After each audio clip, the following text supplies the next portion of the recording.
That Lou Anarumo. MLB owners have approved the A's move from Oakland to Vegas. Jackpot, baby! Draymond Green suspended 5 games by the league for his part in the scuffle with the T-Wolves. Amerks Hockey. The Cleveland Monsters. Cleveland. 95.7 FM and AM 950 The Fan. Rochester. And good afternoon to you, and a welcome on in to the Sports Bar. Danger and Battaglia, glad you're with us at 95.7 FM, AM 950. The free-to-download Odyssey app.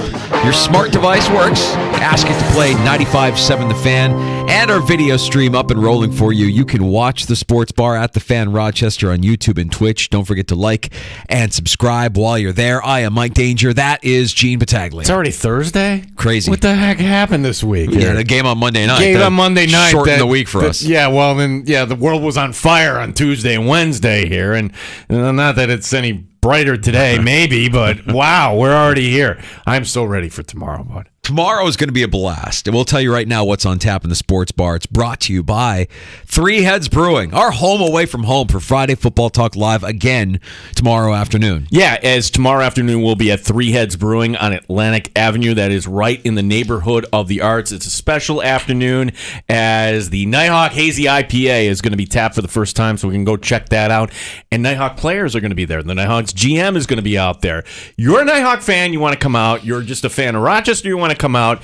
You want to just have a cold one and begin the holiday season with us. We can share a cold one and maybe a win or two. Also coming out, our NFL draft expert, CBS Sports' Chris Trapasso, making his pilgrimage. I feel like we have to broaden his resume now because you hear him on One Bills Live on occasion as well. Like he's big time, man. He's the real deal. We love Trapasso. You'll hear him throughout, used on the network. He lives in Medina, so this is a night where he and the missus are going to, come out to dinner in Rochester, and this will be his first stop, and he'll be hanging out with us for a cold one. And love Chris and the work that he does.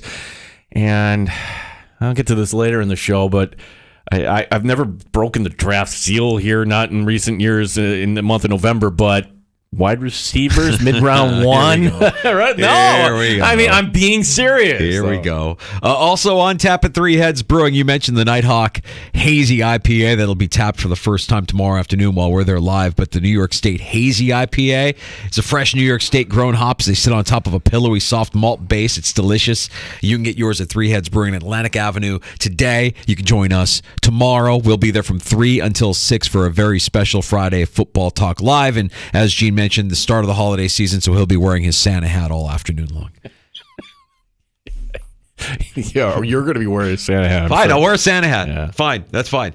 All right, so what do we got today? We have Dan Leberfeld of Jets Confidential stopping by the Sports Bar right around 4:25. Yeah, the Jets had their players-only meeting. Oh, we saw how well that worked in Buffalo. So here are the Jets coming in. Very sound defense. You could say top 5 defense.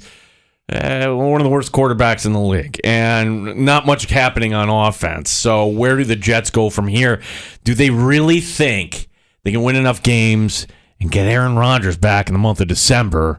Somehow miraculously, new science here. All of a sudden, you can rupture your Achilles and come back. Yeah, or maybe it wasn't a ruptured Achilles. You think I should share my take on Rodgers with Leberfeld? Absolutely. I'm going to tell Dan because I've known Dan now for 25 years, going way, way back. Okay. And I'm going to share my take is that New York media gets this, oh, they're so tough. No, they are the softest. The way they are cooing to Aaron Rodgers. Like, that's the biggest misconception, that the New York media is so rough and they eat people up and they spit them out. No, they're very soft. I didn't think maybe Dan will take offense if I call him personally soft. Right. But I don't know that I believe that he actually ruptured his Achilles. That's my take. Calf strain, a sprain, some kind of Achilles injury, but the actual tearing of the Achilles, the actual surgery that goes with that, the recovery that goes with that, I think he's lying. I think he's going to come back. If he does come back, then it confirms what I already know. He didn't really rupture his Achilles. Yeah, and it's not like we can dig into this and it's HIPAA. So right. So if he says he did it and the Jets aren't going to deny it. He'd say whatever he wants to say, right? Like, oh, of course I'm immunized. Liar! We all remember that, right? Like, he has to be the main character in the story. And so he's going to do everything he can at the age of 40 to say, look what I've done better than anybody else. I've recovered from this injury that nobody recovers from because I'm the best. It's me. Yeah, no, I'm not buying it. I'm not buying it. Maybe he doesn't come back this season. Well, I'm going to float this by Dan, too, because can we just kind of say from where we sit, Zach Wilson ain't it? I'm sure a lot of Jets fans would nod and be like, yeah. So then why didn't you go out and trade for a quarterback? Why didn't you go get Dobbs? Why didn't bring in Carson Wentz? Why do something? This is where the dysfunction lies between head coach, GM, ownership. The head coach doesn't want Zach Wilson as his quarterback anymore. You just know it. He's being forced to start Zach Wilson. I'm sure Robert Saleh or any head coach has seen enough of that kind of quarterback play to the point where you're going to your GM saying, get me somebody, anybody. We would be better off with Ryan Tannehill. We would be better off with Joshua Dobbs. We'd be better off with PJ Walker. Anybody. Just get me somebody. My God. He's forced to start Zach Wilson. Somebody's telling him to do something he doesn't want to do. And I think that's part of why you see Robert Saleh on the sideline with the 1,000-mile stare, just looking like a defeated human being. Beat up, empty inside. The soul has been sucked out of this guy who we've always known as a real emotional, fiery kind of coach. Well, that being said, Zach Wilson can post his third career win against Buffalo. Yeah. Well, we'll discuss the performance of the Bills, the Jets, and many other NFL teams and players when we're joined later this hour by Andy Behrens of Yahoo Fantasy Sports. We'll talk some fantasy football with Andy here in a couple few. Yeah, and Week 11 begins tonight. Tasty little matchup. We got the Bengals and the Ravens, so we'll talk to them about that matchup and some of the other happenings here.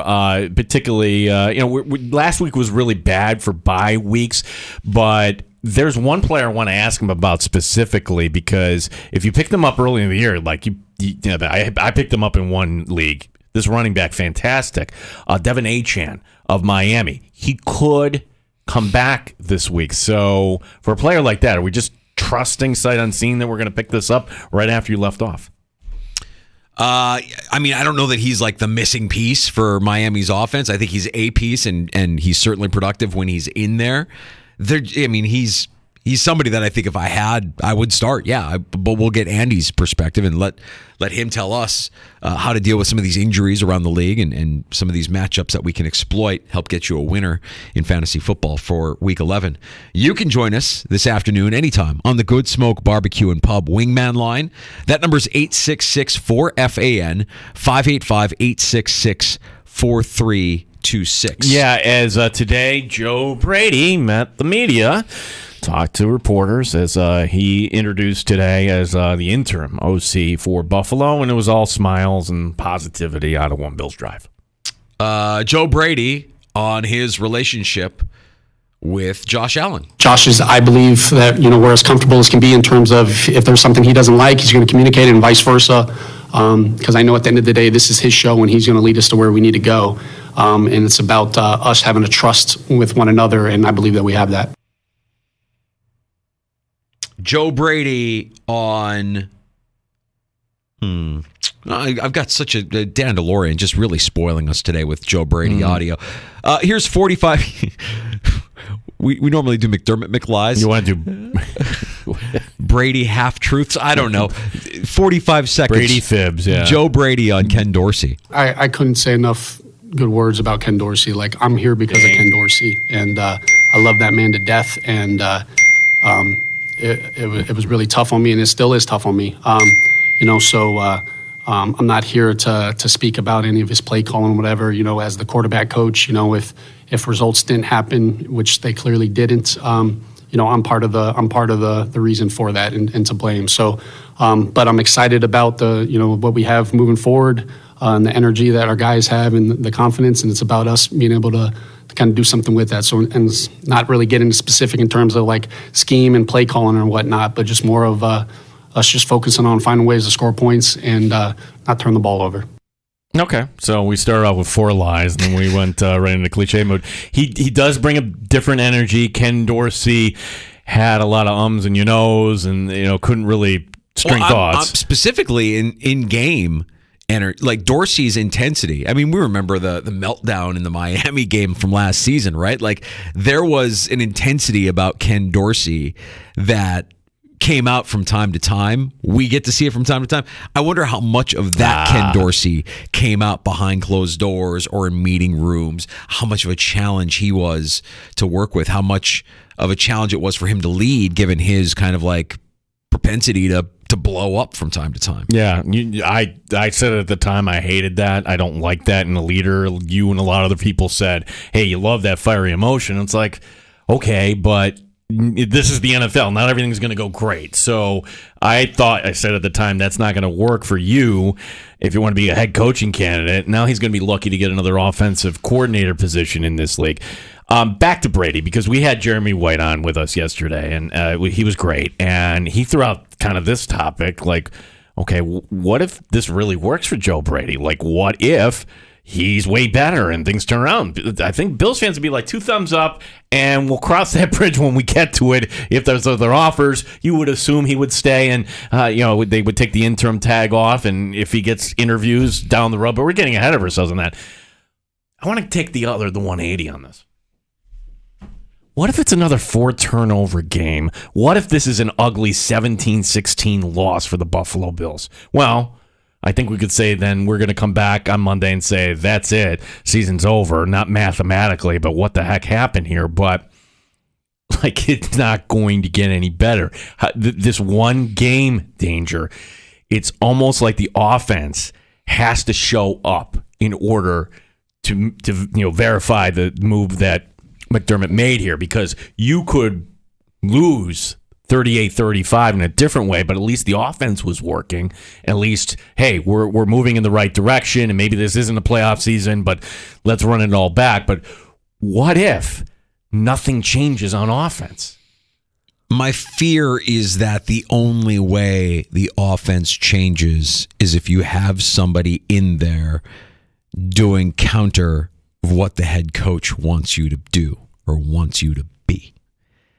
And so if Joe Brady's a yes man, then expect a 16-12 kind of game where the offense sputters and it's sloppy, but you do enough. Run, pass, punt. Run, pass, punt. Right, because that's what the coach wants. The coach wants complementary football. The coach wants a physical run game, and the coach it's what Brian Daboll kind of pushed back against, right? I mean, we knew that there was some tension there. We certainly know. I mean, imagine the amount of tension. Think about the NFL as it exists and the head coaches that are out there right now who have offensive coordinators who just aren't cutting it. And you know it. Pittsburgh. I'm Mike Tomlin. I'm the head coach of the Pittsburgh Steelers, and our offense stinks. Your quarterback stinks. Quarterback's not great. Our offense stinks. And everybody that's a fan of this team thinks I'm crazy for keeping this guy, Matt Canada, as my offensive coordinator. But you know what? We're keeping him. We're going to stick with him. We're going to keep going. Continuity matters. I believe in him. We discuss what we need to do. We're all in on this together. What kind of a blow-up had to happen after Monday night for McDermott to make this move now, in the middle of a season, with your back against the wall? Or is it just plain desperation and cowardice because of your own failures that you have to point the finger and somebody has to fall on the sword for you? I think it's fascinating. I think it's a fascinating look into how Sean McDermott thinks, how this team operates the way it does versus how other successful NFL teams. I mean, any team, you would never see John Harbaugh or Mike Tomlin or Pete Carroll. I mean, like, if you... Ironically, Andy Reid did it. That's the definition, Irene. Who did he fire? Sean McDermott. Yeah. How bad does it have to be for you to do that mid-season? And there are instances where it's like, no, this is really, really bad. Or there are just instances where it's like, I can't work with this person anymore. We are at an impasse, and I'm at a loss. I'm at a loss. Can't continue. this is and I'm wondering if that's just where it was with Dorsey and McDermott when it was all said and done. 4 turnovers, can't turn the ball over. I mean, Dorsey can't force Gabe Davis to make a catch on the field. It's not his job to make sure that Gabe Davis doesn't deflect a ball. Well, if the plan was going in, we're going to run the ball against Denver, then why did you take your top weapon off the field for much of the first half? God, that's another thing that crossed in my mind. If you're Sean McDermott and you bench James Cook after the first play of the game and he fumbles the ball, are you the one making the call to get him to come back in the game? Or is that call coming from upstairs? Well, that's a good question. At the end of the game, the way they ran Cook, every play was the scoring drive in the fourth quarter. It was almost like Dorsey was raising a middle finger. It was almost as if to say, the guy that you think needs to be on the bench is the guy that's going to win us this game. Watch me. And as I was watching it, I'm like, this feels like a giant FU to the head coach who probably wants this guy on the bench for what he did, which is stupid. It's just dumb. We're talking about adults. We're talking about millionaires. This isn't high school football. This isn't college football. You don't think James Cook knows he screwed up? And by the way, he put the ball on the turf 2 more times. One time maybe a little bit more his fault than the other. But it almost felt with that touchdown drive that it was like the last straw. Like Ken Dorsey's like, okay, let me show you what this kid is capable of doing. The guy that you put on the bench for the majority of the first half. It's silly. The other question I have, and it's going to remain unanswered, is does Sean McDermott have the power to do that on his own? Just tell the owner and the GM I'm doing this. Or did he have to go ask? Oh, with Dorsey? Yeah. Yeah. Look, I mean, it's reasonable to believe that he has that ability, right? That he can make that call. I mean, it was Sean McDermott right away when he got hired with the power and the authority draft night to do what he did, to bring in Brandon Beane. It was his call to bring in Brandon Beane. Yeah, I don't know. That's tough. Did he have to check in with Brandon Beane to say, I'm going to do this? He should have. You would think. The owner, you should. This is what I'm thinking. You would think. But to me, when he got up to the podium, if you go back and watch that press conference and he's asked about changes, I think he already had his mind made up. After Yeah, but 2 weeks ago, when he was asked, have you given any consideration about offensive changes, just 2 weeks ago? Emphatically, no. Next question. Didn't even it wasn't even being entertained. Unless, I mean, again, far be it from Sean McDermott to be truthful or honest with his words at a press conference. Or let me throw out another theory, and I don't think this is the case, but I'm going to cite Pagula history, and that is it was Terry and Kim taking everyone's temperature before they fired their offensive coordinator, Greg Roman, under Rex Ryan. Wasn't Rex Ryan's decision. Could that have come from Terry watching that from wherever he was watching the game from? No, I'm asking honestly, like for an offense that couldn't get 6 weeks in a row by 25 points. Again, it's hard to rule it out entirely, right? Look around the NFL. My God, do you see what's going on in Carolina now? Wait, a lot of back talk? What is this? This Carolina situation's poor Frank Reich deserves better. Frank Reich is going to be out of a job at the end of the season. We can all agree on that, right? I'm surprised he's still there. You've got an impatient owner in David Tepper who, probably told him a few weeks ago, yeah, you need to change this up. Get rid of your offensive play calling, focus on being the head coach, and give the offensive play calling to somebody else. He did. And today we find out that he's taking back offensive play calling duties. Now, is that because he wants that, or is that because David Tepper is telling him to take it back? Or is it him saying, screw the owner, I know what I'm good at, and what I'm good at is calling an offense? Yeah, like you want to fire me? Go right ahead. In my contract, I can call the plays, so right. I'll take that buyout right now. I mean, he probably doesn't feel safe already as it is, and you have an impatient owner who's very involved. I mean, if that is true, then the scenario you're painting about Terry Pegula, you can't rule it out entirely. For as distant as he may appear in terms of his involvement with the team, we don't know. We don't know if Brandon Beane's phone buzzes at halftime and it's Terry saying, this needs to change. I don't care what, but this needs to change. If you get that call, how do you satiate a billionaire owner? You do what he tells you to do. I'm going to say I'm just throwing that out there, but judging how hot McDermott was and not rejecting the question about change coming tells me he was already leaning in that direction, and that's where this was coming from, because I highly doubted that Terry Pegula right after the game, before McDermott goes up to the podium, you're firing Ken Dorsey tomorrow. Well, we have more audio here from Joe Brady that we can get to here throughout the course of the afternoon as we hear from the interim offensive coordinator of the Buffalo Bills heading into Week 11 and a late afternoon matchup in Orchard Park against the New York Jets. Andy Behrens of Yahoo Fantasy Sports going to stop by the sports bar next, break down some of these Week 11 matchups, starting with tonight's matchup between the Bengals and the Ravens. Stand by for Andy here in the sports bar. Danger and Battaglia at 95.7 FM and AM 950. The Fan, Rochester. Cracked or chipped windshield.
Sports Update.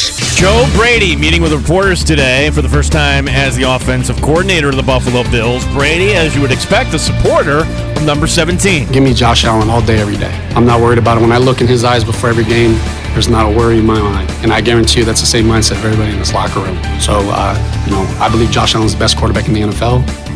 Week 11 begins tonight. It's the Bengals and the Ravens on Thursday Night Football. We'll talk some fantasy football coming up next. Andy Behrens from Yahoo Fantasy, our guest here in the Sports Bar. We got Amerks hockey tonight. It's the first of two for the Amerks in Cleveland. Don Stevens will be by at 7 o'clock with the call. Major League Baseball owners have approved the relocation of the Oakland A's to Las Vegas. The MVP awards to be announced this evening. Gene Battaglin, the sports leader, 95.7 FM and AM 950. The Fan, Rochester.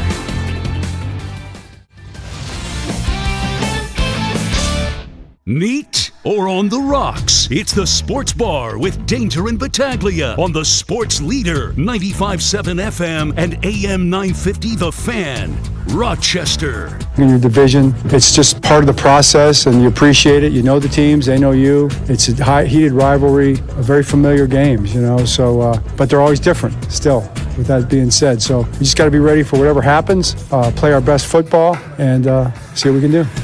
Ravens head coach John Harbaugh taking on the Bengals tonight to kick off Week 11. And to help set your fantasy football lineup and get you a W this week, we bring in Andy Behrens, as we do every week, for fantasy football talk here in the Sports Bar with Danger and Battaglia. Andy, it is Baltimore. It is Cincinnati. We saw some production, even with T. Higgins out of that Cincinnati offense. We want a little bit more. And the Ravens just giving Cleveland a win last week on a short week. How do these two teams bounce back for tonight's matchup?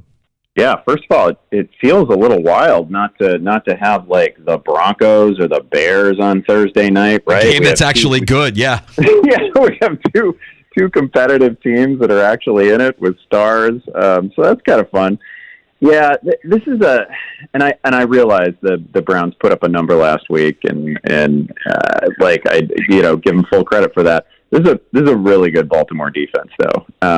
They allow opposing passers a league low 5.5 yards per pass attempt. They have more interceptions than touchdowns on the season, right? 10 INTs and I think 7 touchdown passes allowed. So, yeah, it's not one of those things where I'd sit, I wouldn't sit Joe Burrow for just anyone, but would I sit him for a Josh Dobbs, for a Sam Howell, for guys who've been overperforming? Yeah, I think I might. I mean, I trust Jamar Chase here. He's an all-time player, perhaps, and Burrow's great. I'm not saying you have to go out and make a transaction to plug in absolutely anybody in front of Joe Burrow, but this is a really good Ravens defense, and people need to appreciate it. So I wouldn't necessarily expect whatever you expect from your Bengals in a normal week. Maybe give it 80% of that. Andy Behrens, Yahoo Fantasy, is our guest. In a lot of leagues, Andy, this is the trade deadline. Of course, every league is different, but as we're approaching that kind of deadline and you're a contender, you're not going to go out and trade for, some top performer, I don't think, but is there somebody like, say, a Pollard in Dallas, or somebody right now that's underperforming that you would suggest maybe you go target, and that, somebody that's underperforming that you could see actually carrying your team down the stretch? Yeah, a couple of pieces of general advice here. Number one, do not, and I realize that the fantasy content industrial complex generates a lot of stuff on strength of schedule in December and into January. We're terrible at that. We're legitimately terrible at that. And every year there are defenses that look fantastic in November that are one injury away from being a vulnerable defense in December. So I would not place a lot of stock in looking at the end of December and deciding, who's going to be great and who's got a favorable matchup, unfavorable matchup. Number two, for me, trades are always about, this is super simple. This should be 101 stuff, but trades are about addressing areas of obvious need and trading from surplus. I don't really understand the number of people who send me hey, what do you think about this running back for this running back, or this quarterback for that quarterback? That's not what we should be doing right now. We should be fixing glaring problems with our rosters. And then the third piece of advice that I like to give is that, depth is a funny thing in fantasy. It matters a lot in September when you have the full season ahead of you and you've got, half dozen injuries that you're going to have to deal with, and you've got all the buys and all that. But depth, it's not helping you when we get to the end of the season, right? So, like, as the season moves along, you want to think more and more about what does my starting roster look like? What are, don't talk to me about like who your number 4, number 5 wide receiver is, your second tight end. What does my starting roster look like? And so that's like you're getting your one last chance at the trade deadline to really beef up your starting rosters, and that's what you should think about. So if I'm a contender, if I feel like I've already clinched a playoff spot, I'm trying to make that 3-for-2 trade, that 3-for-1 trade, the 2-for-1 trade, where I get a star. I'm trying to pick up Travis Kelce this week. I'm trying to pick up Justin Jefferson this week. I'm trying to pick up Patrick Mahomes. I'm Josh Allen. I'm not messing around with, let's add some depth for my playoff run. I don't care about that too much at all. You did mention Tony Pollard, and I think he's like a separate discussion point, because Tony Pollard was so close to finding the end zone last week, and it came down to like the Cowboys running play action and getting a touchdown to Jake Ferguson instead of what could have been a walk-in touchdown for Tony Pollard. Like, that happens, and we're not worried about Tony Pollard this week. It's such a fine line in fantasy sometimes. I actually thought he was fine. I thought he was fine last week. I think he's been fine all year. Not spectacular, and the breakaway runs aren't there. And I understand that you're like aggrieved if you're a fantasy manager that you're not getting a supernova season from Tony Pollard. But it's not like anybody other than like Travis Etienne and Christian McCaffrey are having supernova seasons at running back. So I do think people should be patient if they have him. Andy, I want to talk a little bit about quarterbacks. Look, I know that you do rankings, and you can just reference those rankings to see how you feel about this quarterback over that quarterback. But man, I mean, we've seen some performance here out of guys that we really weren't expecting to before the season began. Guys like Sam Howell, Dak Prescott is on a tear. Certainly, C.J. Stroud is worthy of note.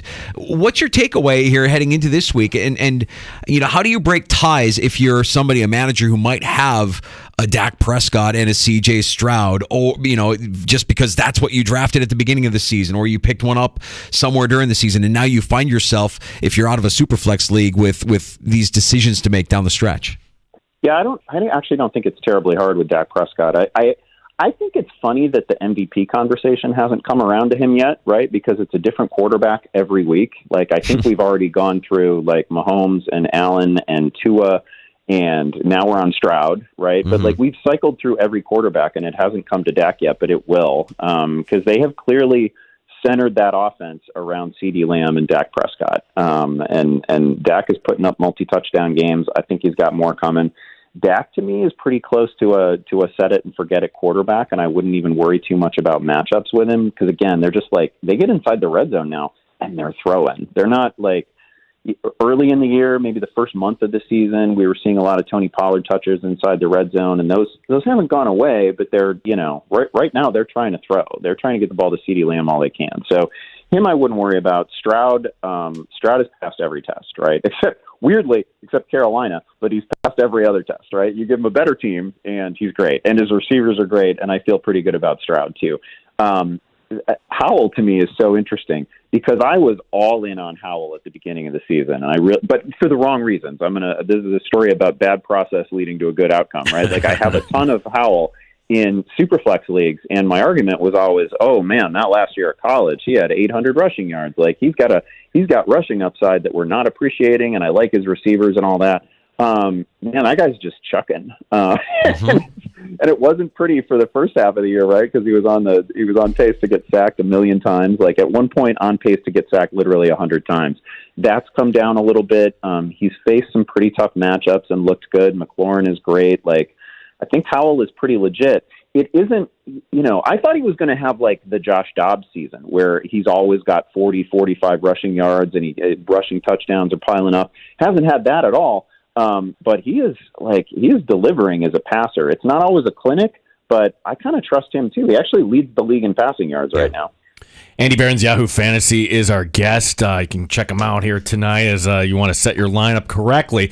Andy, as far as the Miami Dolphins, last we saw the Dolphins, it took them a while to get going in that game in Germany, but here they have what appears to be a tasty matchup against the Raiders. And I guess my question centered around a guy that a lot of us picked up but then has been on IR. If he gets activated this week, are we trusting Devon Achane just to plug him right back in, or do you need to see something first? And if he does come back, how do you think that affects all the rest of the pieces here in Miami? Yeah, when they first unleashed him, they just straight up unleashed him, right? So, like, my feeling is if they're going to play him, he's coming back. It's probably not going to be 20 touches, but he's coming back to a pretty beefy workload. And I would be shocked if they, like, what is even the point in activating him and giving him like 5 touches? That's not going to happen. I think if he comes back, they're giving him a dozen touches. And we all know what Devon Achane can do with a dozen touches, right? Like, he's averaging something like 10 yards per carry. It's not going to stay that way, but he's been great, and I would play him. It would have to be, one of the top 8 or 10 running backs in the game, guys that we know are going to get 20 or 25 touches. And there's just not many of those. There's not many players, period, that I would play over Achane right now, assuming he's active.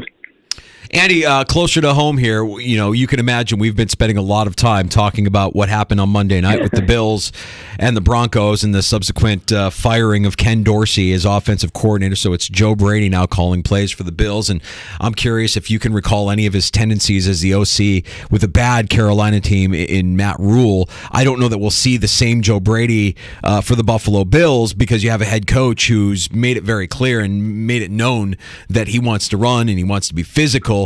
Man, this game feels like it could be an ugly 16-12 game. Are we reading it all wrong? Do you think differently? I don't. This is such a different quarterback than he's got now that I would be really hesitant to say that anything that was happening. It's also asking a lot if you think that, like, the entire offense is going to shift in some sort of dramatic way mid-season. I doubt that is going to happen. So I don't think you should see anything that is remarkably different. The whole situation is really weird. I will say that I'm not. This isn't exactly what you asked about, but I've seen a lot of coverage this week from, like, the national media kind of swooping in and saying, actually, Josh Allen has just been really unlucky. And I don't like. There's some of that. There is some of that, right? Like, not everything. Not every turnover has been like a super ugly throw, but man, plenty of them have been. And I realize that Josh Allen is like the one guy that you can't do anything to in this entire situation. You can fire a coach and you can sit down James Cook for like 3 or 4 series, but you can't do anything with Josh Allen. So, like, some of this is on him, and he's got to get better. And he threw, like, the last time he saw the Jets, man, he threw a couple of balls that I could not believe were coming out of Josh Allen's hands, and that just can't happen. Obviously, they've set, man, when you've led into my segment with, like, some glowing comments from Brady on Josh Allen. I get it. Like, everybody knows he's great, but a lot of this is really about Josh. I don't think they're going to turtle up and just start running the ball. It's not just going to be like the Cook and Latavius show. But this is the kind of stuff that happens when your quarterback turns the ball over too often, whether it's his fault or not. Like, you start calling games differently, right? And they certainly shouldn't do that with Josh Allen, so I hope they don't. It is a tough matchup this week, though, so we're not, like, this doesn't feel like a 30-27 game to me. This feels very much like a 17-14. No, I think you're right on that, and I'm fearful that they are going to turtle up here, Andy. It'll be a run pass sort of game. Andy Barron's our guest here in the Sports Bar. One thing we did learn from that game: okay, maybe the Bills wanted to do this, they didn't get it going till late. You can actually run on Denver. And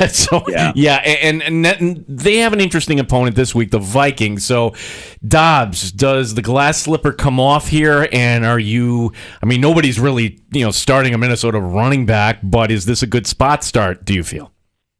Yeah, so one of the biggest fantasy ads this week during waivers was Ty Chandler, and I do think he's really interesting because Alexander Mattison, obviously in the concussion protocol after last week. If we get this would be true of Mattison as well, but if we get like a full workload, if we get like a path to 18 to 24 touches for Chandler or Mattison in this game, that's usually paid the fantasy bills against the Denver Broncos because they are the most generous defense on the season so far to opposing running backs. A lot of that is on the Miami game where they gave up 70 points, obviously, but they've had several other games where running backs have gone off. You just saw it with James Cook. Like, the Bills were getting whatever they wanted on the ground. So I really think Ty Chandler, he might still be out there in your leagues, depending on depth and whatnot. I think he could be like one of those winning pieces, whether it's in a DFS contest or in season long fantasy. Dobbs is such a wonderful story, and such a seemingly like good, fun human being, right? Like, I love everything about the Dobbs story. He's like this year's Geno Smith, where there's just no way anybody could have seen this coming. Absolutely no way.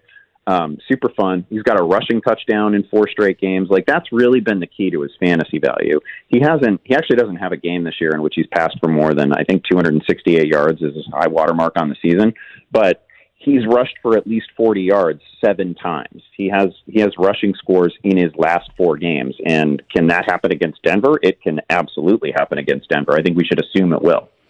Monday night, we've got a great matchup. It's a Super Bowl rematch, Chiefs-Eagles. I mean, look, you're probably starting everybody that you have on either of these teams. How do you think this plays out, Andy? I'm just kind of curious to get your thoughts on the rematch.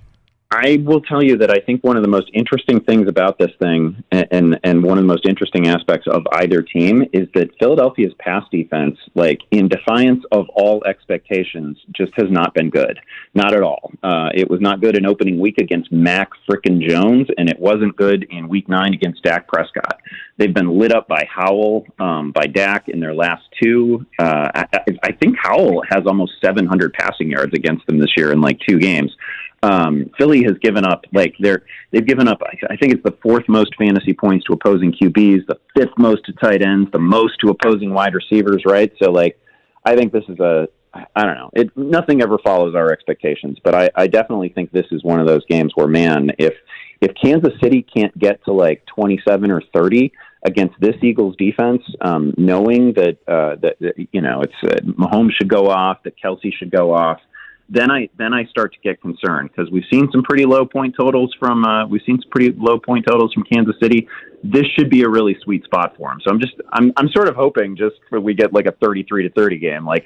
We have the recipe for it here. Andy, speaking of low point totals, if I may go off the board here,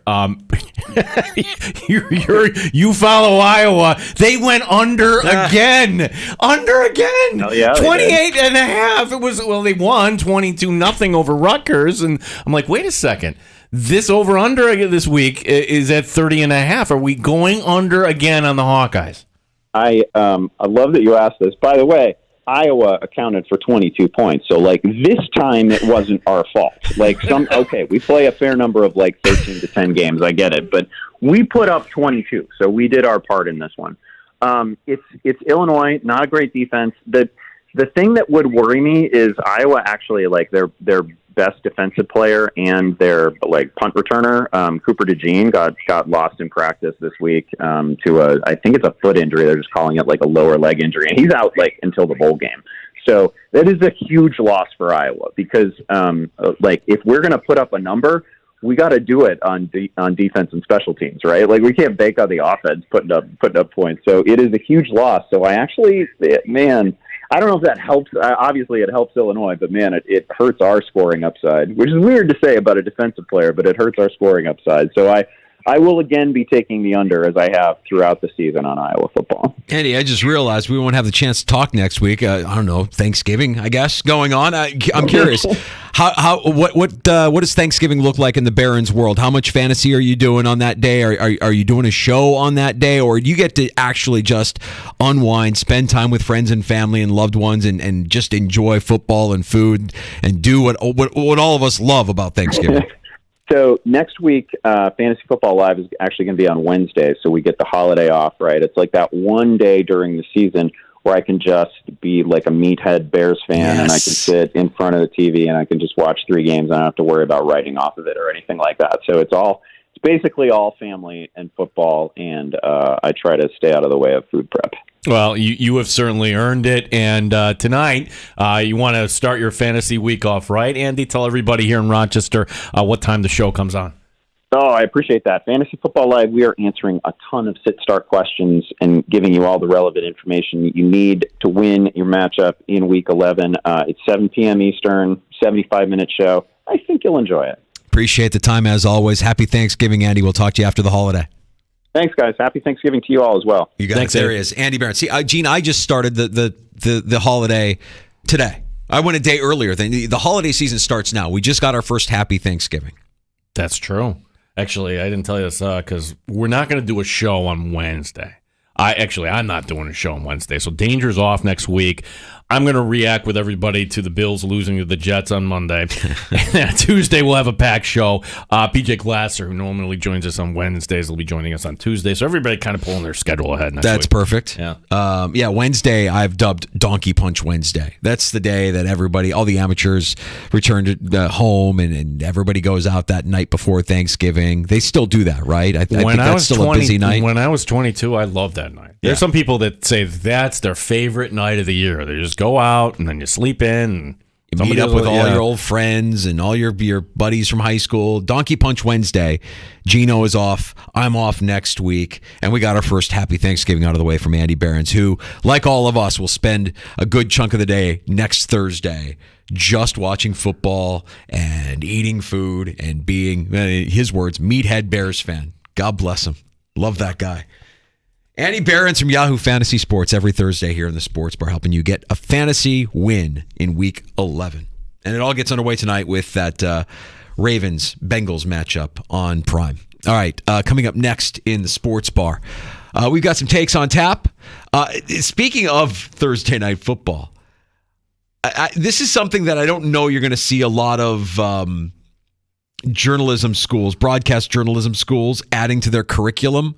Carissa Thompson admitting something, and she's admitted this in the past, admitting it again, doubling down.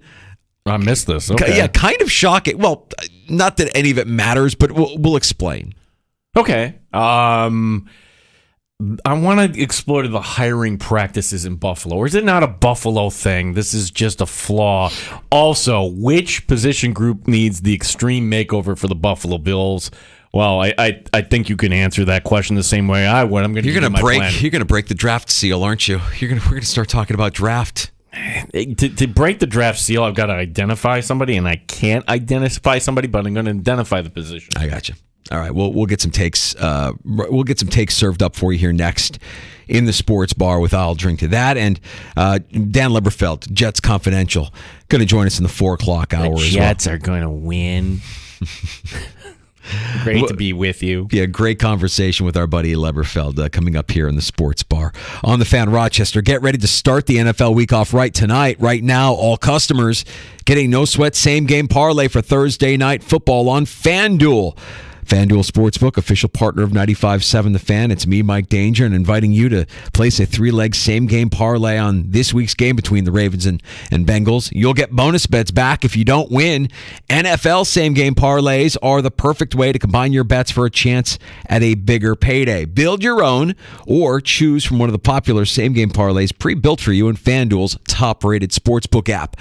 Visit FanDuel.com/Mike. FanDuel.com/Mike. M-I-K-E, so you don't miss out on your chance to get a no-sweat same-game parlay on America's #1 sportsbook. FanDuel, an official sports betting partner of the NFL. 21 plus and physically present in New York. Refund issued as non-withdrawable bonus bets that expire 7 days after receipt. Max refund $5 unless otherwise specified. Restrictions apply. See terms at sportsbook.fanduel.com. For help with a gambling problem, call 1-877-8-HOPE-NY or text HOPE-NY 467-369.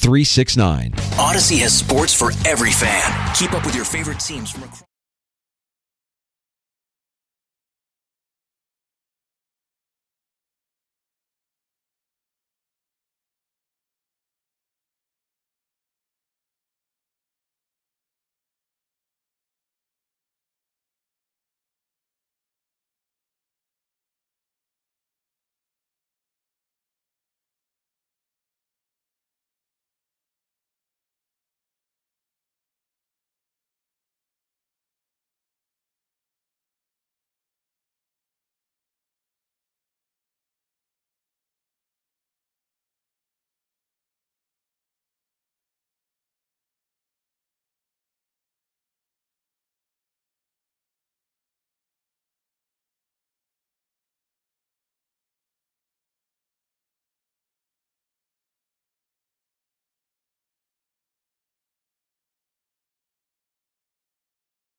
HD2 and W239BF Rochester. The sports leader. 95.7 FM and AM 950. The Fan, Rochester. Always live on the free Odyssey app. The Fan, Rochester. Sports update. Joe Brady meeting with reporters today for the first time as offensive coordinator of the team. After not practicing yesterday, Jordan Phillips and Trent Sherfield were both limited today. Week 11 in the NFL begins tonight. A good one. The Bengals take on the Ravens. We've got Emmerich's hockey here tonight. The Emmerich's in Cleveland. Head coach Seth Appert on the opponent. Their roster is extremely talented. I think they look excellent. They look dangerous. They look extremely talented offensively. I thought that they became more structured and better every time we played them, and I think they're going to be a heck of a challenge. Don Stevens will be by at 7 o'clock with the call tonight here on The Fan. Major League Baseball owners have approved the Oakland A's move to Las Vegas. The A's still under lease in Oakland until 2024. Gene Battaglin, the sports leader, 95.7 FM and AM 950. The Fan, Rochester.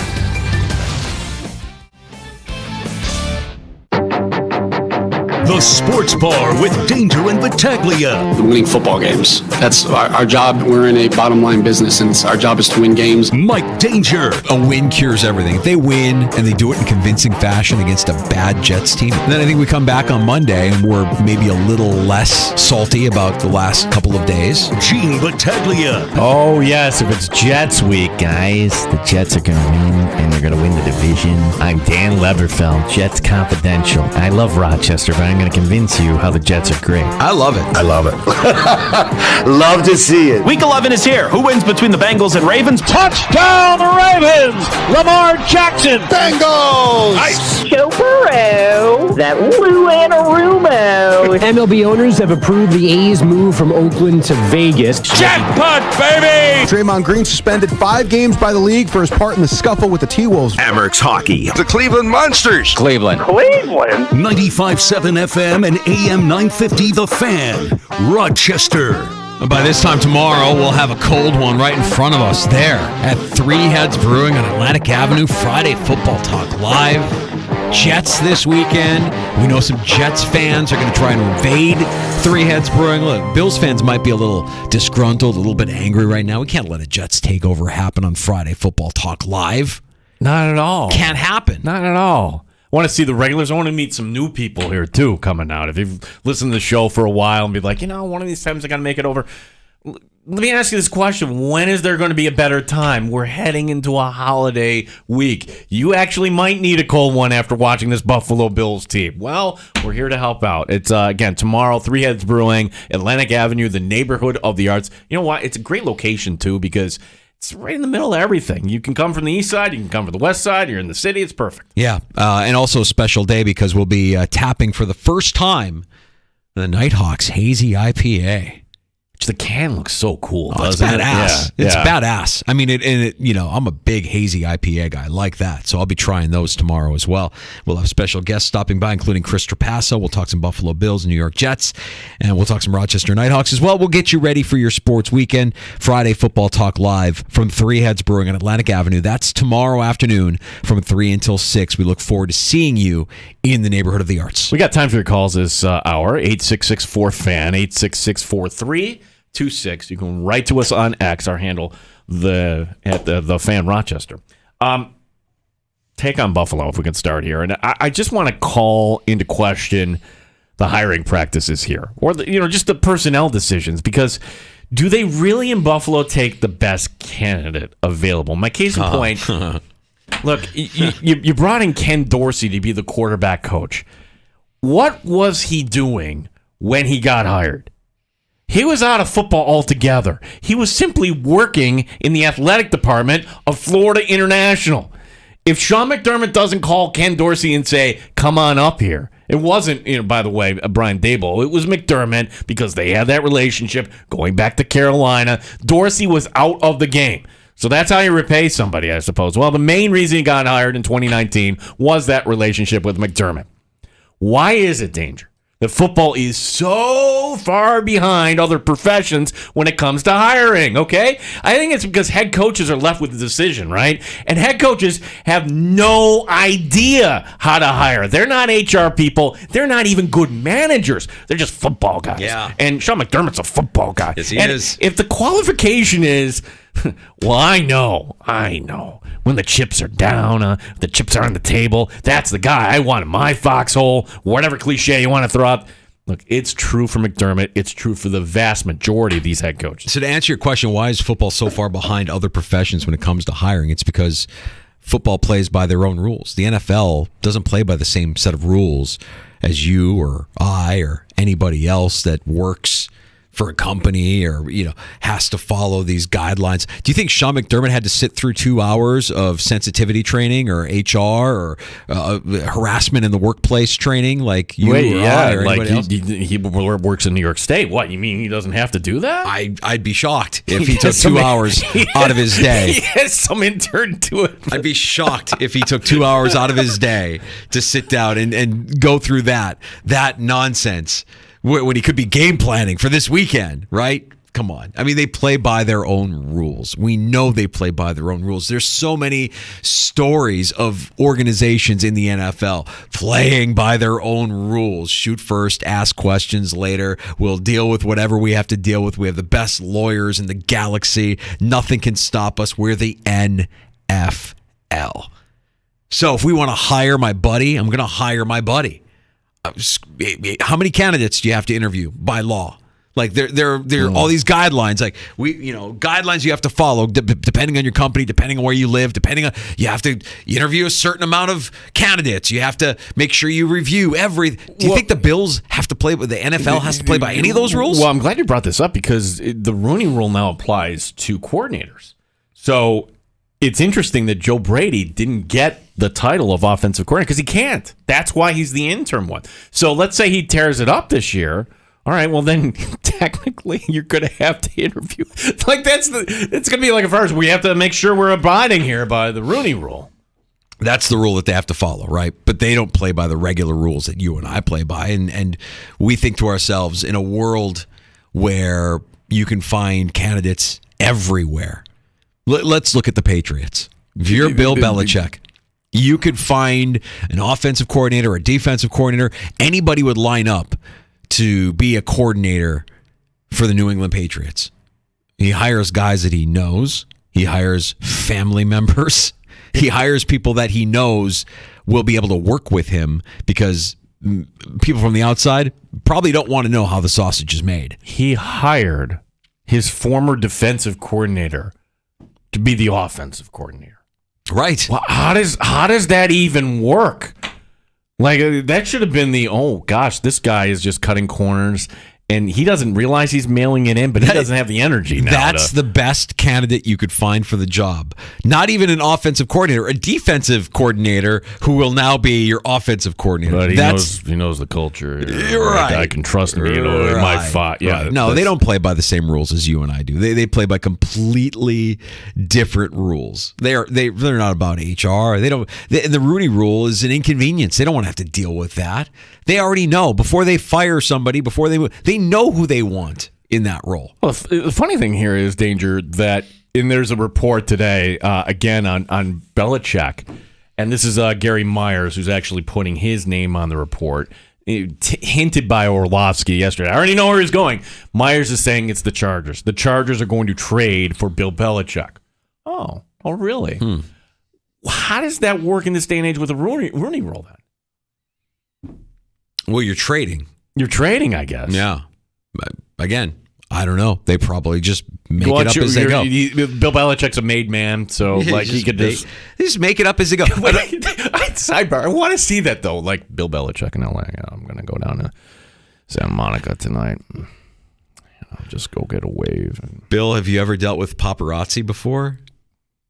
No, we're just getting ready for the Raiders this week. What's your view like out of your Malibu penthouse, Bill? You have a nice view of the ocean? I miss my boat on Nantucket. Yeah, of course you do. Speaking of making it up as they go, as a football fan, Do any of us get anything of value from a sideline reporter's halftime report? Never. Carissa Thompson, who you'll see tonight on Prime, has admitted, now on multiple occasions, it's not the first time she's admitted this, that there have been instances during her broadcast career where during a game she's made up her halftime report. She's made it up. All right. Look, and I get her reasoning. She explains it. She's like, look, no coach is going to give up anything of value anyways. If I can't get to that coach, he's not going to complain if all I do is regurgitate coach speak. Oh, we need to protect the football. We got to get off the field on defense. We all know what they're going to say when they get asked the questions, these softballs, and they don't want to deal with any of it. But her admission, Gino, it just completely delegitimizes the work that's been done by other reporters on the sideline. I don't know. I don't know if enough fans will notice or care, but knowing what we know, either someone who can get the reports done on that sideline, people who work hard and want to do them well over just making them up, or just get rid of the sideline reports altogether, because there's no way that broadcast journalism schools are going to now all of a sudden be adding fake reporting to their curriculum. Yeah, that's a little surprising that she would admit that, but not surprising at all. And I go back to Pam Oliver. I think she's really good, but one time, it's like the sideline reporter should report on the sideline, what you're seeing. And she overheard some conversation. I think it actually was a Bears game. And she got her hand slapped by the NFL. No, you can't do that. So what we don't understand watching this is they can't really report. When you're down there, the NFL controls exactly what you're on our field. You can't report on any of that. You can't report on this. You are completely neutered out there. You cannot do anything as a real reporter other than what the NFL tells you. So really, you're not even a reporter. You're just kind of, hey, we're going to go down to the talking head here for the third person. So it's a zero. It's a complete zero. It's a complete zero. And even if you're a journalist, somebody who's worked hard, somebody who has credibility, somebody who does the work to get the story or to get the soundbite, it doesn't matter, because really all it is just part of the NFL's overall production. No, the only sideline report I can remember that was like, what is that? It was actually the Bills-Houston playoff game coming out, and there's Lisa Salters, and she's, okay, well, I talked to Bill O'Brien, and you see in the background, like, what's going on? Why are the Bills celebrating? Lisa Salters doesn't know what's going on. Nobody knows what's going on. That was the whole Bills recovering in the end zone, which should have been a touchdown. Great memories, all these Bills losses over the years. Yeah. Which position group do you feel needs a makeover for the Bills? I'm going to give you a position group that I think needs not just a makeover, an extreme makeover. Meaning, all right, half you guys get out of here. Extreme makeover. Extreme makeover. Bills roster edition. This didn't work this year. We need to admit this. The wide receiver group for Josh Allen just ain't it. 10 games in. Okay, I think it's fair to say it hasn't worked out. And so who's back next year?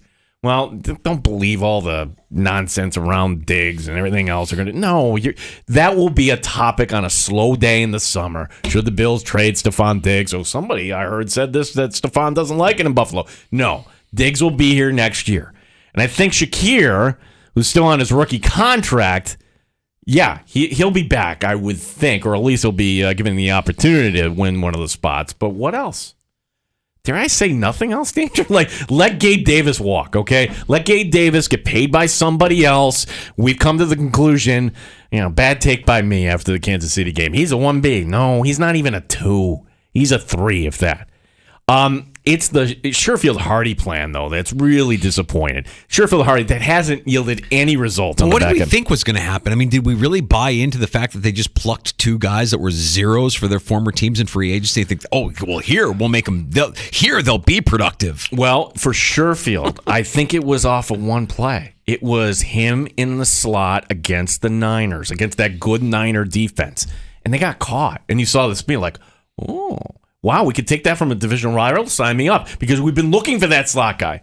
That hasn't happened, right? And for Hardy, X and O guys, Danger, will tell you that Hardy running deep routes, that opens up everything else. Well, if you're not going to throw him the ball, who cares, right? Find anybody. In fact, I know another guy that runs really fast, that can run deep routes, and you don't throw him the ball. He's actually in the pipeline, Justin Shorter. Do you remember him? The Bills stashed him. I mean, they placed him on injured reserve. This is red shirt year. Yeah. Sidebar, like the Bills are like the worst defenders in the league with this. Like, tell us what's going on. No, what's going on with Damian Harris? No, I guess not. So, look, next year, it's Diggs as your number 1. Your number 2, vacant. Your number 3, vacant. I'll give Shakir your number 4, and we'll say Shorter is your 5th. So how do you feel number 2 and number 3? Well, first-round pick as a wide receiver. Oh, yeah. I'm somebody that all along, hey, offensive line, this is where it's won. No, they've ignored this position. You've got Josh Allen, and Steph Diggs isn't getting any younger. Get him a true compliment, which means, you need to figure out who else is going to be in that top 3. Can the Bills in free agency actually pay for a number 2 receiver? So I wasn't breaking the draft seal. I'm breaking the free agency seal. I'm going to throw you 3 names, Danger. You tell me, would you want them, and could the Bills afford them? Curtis Samuel. Go ahead. Calvin Ridley. Yes. Michael Pittman. Okay. I think any one of those 3 would be an upgrade and could be your number 2 this year, and then you draft the first-round receiver and you let him develop at his own pace. Samuel's the only one that would be here. That's the only one. The other 2, no way. They're going to get paid too much or something. Pittman will make more than the Bills are willing to pay. Ridley, it comes with external baggage. Got to worry about his character. But you can't bet on your own team in New York State, so maybe. But Samuel, you'll get the you can tap into Ron Rivera. Tell me a little bit about him. What are we getting in him? You can get that information in advance and determine whether or not he's worth it or not. So that would make some sense. There's other guys out there too. We should point out that I just didn't even put down, like Mike Evans. I'm not really OBJ. No. Again, no. You're high. You're delusional if you think that the Bills are going to invest a first-round pick in a wide receiver. Not happening. Not with this head coach. Never. You got Dalton Kincaid. Never. Oh wait, that was a tight end. He's a tight end. They wanted 12 personnel, right? Yeah, he's a tight end. Yeah, and it'll never happen. Okay. I mean, how many has he invested? How many wide receivers? Well, in the first 3 rounds, how many wide receivers? 0. And how many running backs? 3. 3, yeah. Right. Running backs! Yes. What does he want to do? Mm-hmm. He doesn't want to pass the ball. He doesn't want to put the ball in his stud quarterback's hands. He wants to play physical. He wants to eat up clock. He wants to run and ground and pound. And let's get running backs. Let's draft Zach Moss to be the guy between the... Oh, that's not working? Okay. Mm-hmm. Let's get James Cook. Oh, that's not working. Sit on the bench and you think about what you've done. Shame on you. Yeah, it never happened. Never happened.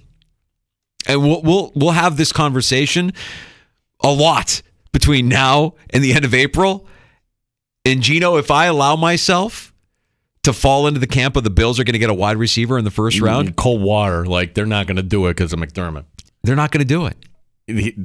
Wait, this corner. You can get the number 2 corner in this draft. Yes. Oh, defensive tackle? Sign him. Yes, dude. Yes. Not going to happen with a wide receiver.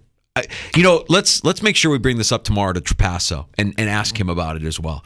Because, well, I mean, I have a feeling the best wide receivers in next year's draft class will be gone by the time the Bills are drafting. Well, I shouldn't say that because the Bills could be picking top 10 the way it's going right now. No, like they're saying like there could be 7 first-round wide receivers this year. So I hate to say this, but we need to face reality. The Bills could be picking 15. Yeah. This is a 500 team, folks. Yeah. Like legitimately, I'm not exaggerating. They're 5-5. That's a 500 team. Yeah. I just don't think he's ever going to do it. I don't think it'll happen. I think he's got a very particular type. I think we know the kind of type of player he looks for.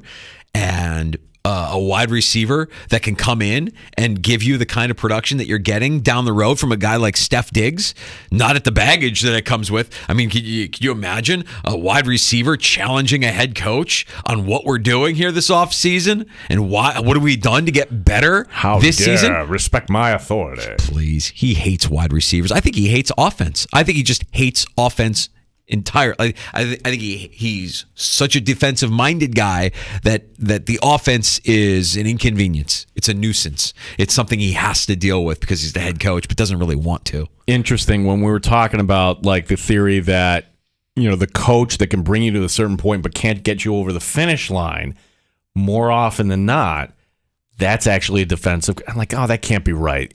Jeremy White brought this up. So like, wait a second. What side did Tony Dungy?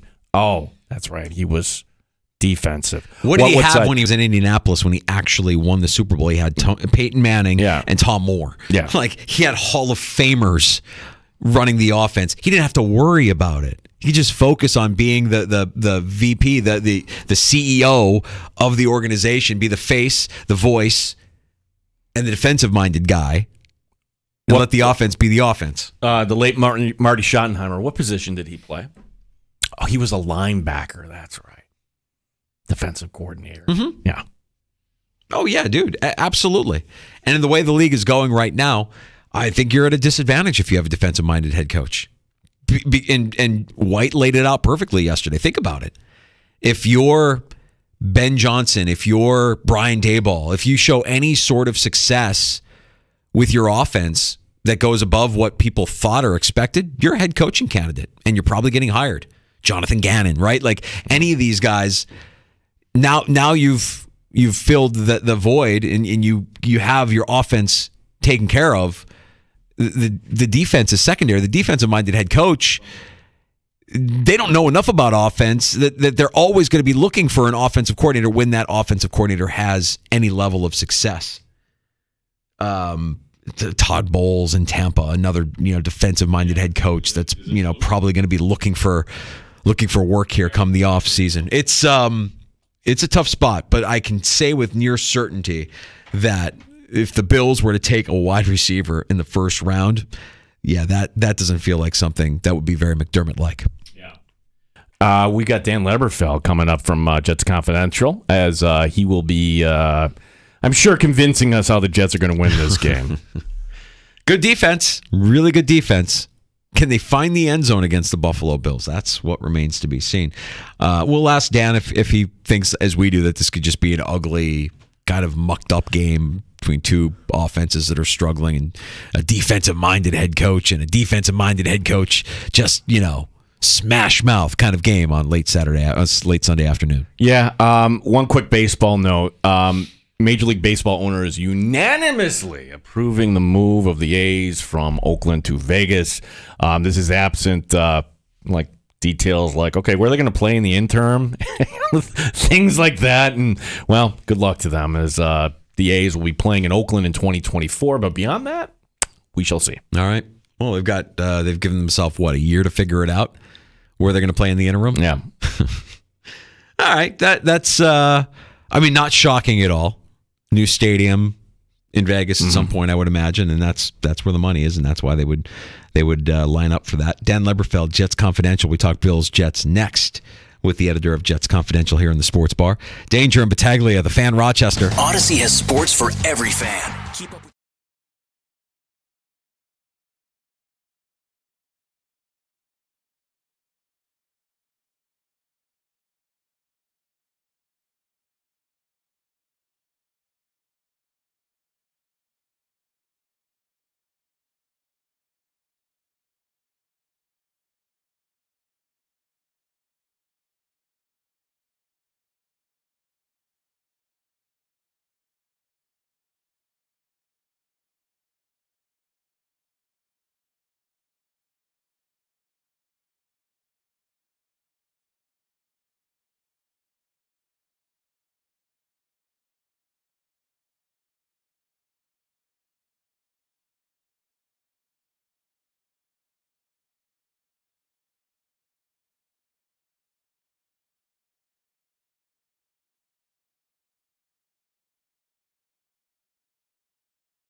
First time as offensive coordinator of the Buffalo Bills. Brady, a big believer in 17. Give me Josh Allen all day, every day. I'm not worried about it. When I look in his eyes before every game, there's not a worry in my mind. And I guarantee you that's the same mindset of everybody in this locker room. So, I believe Josh Allen's the best quarterback in the NFL.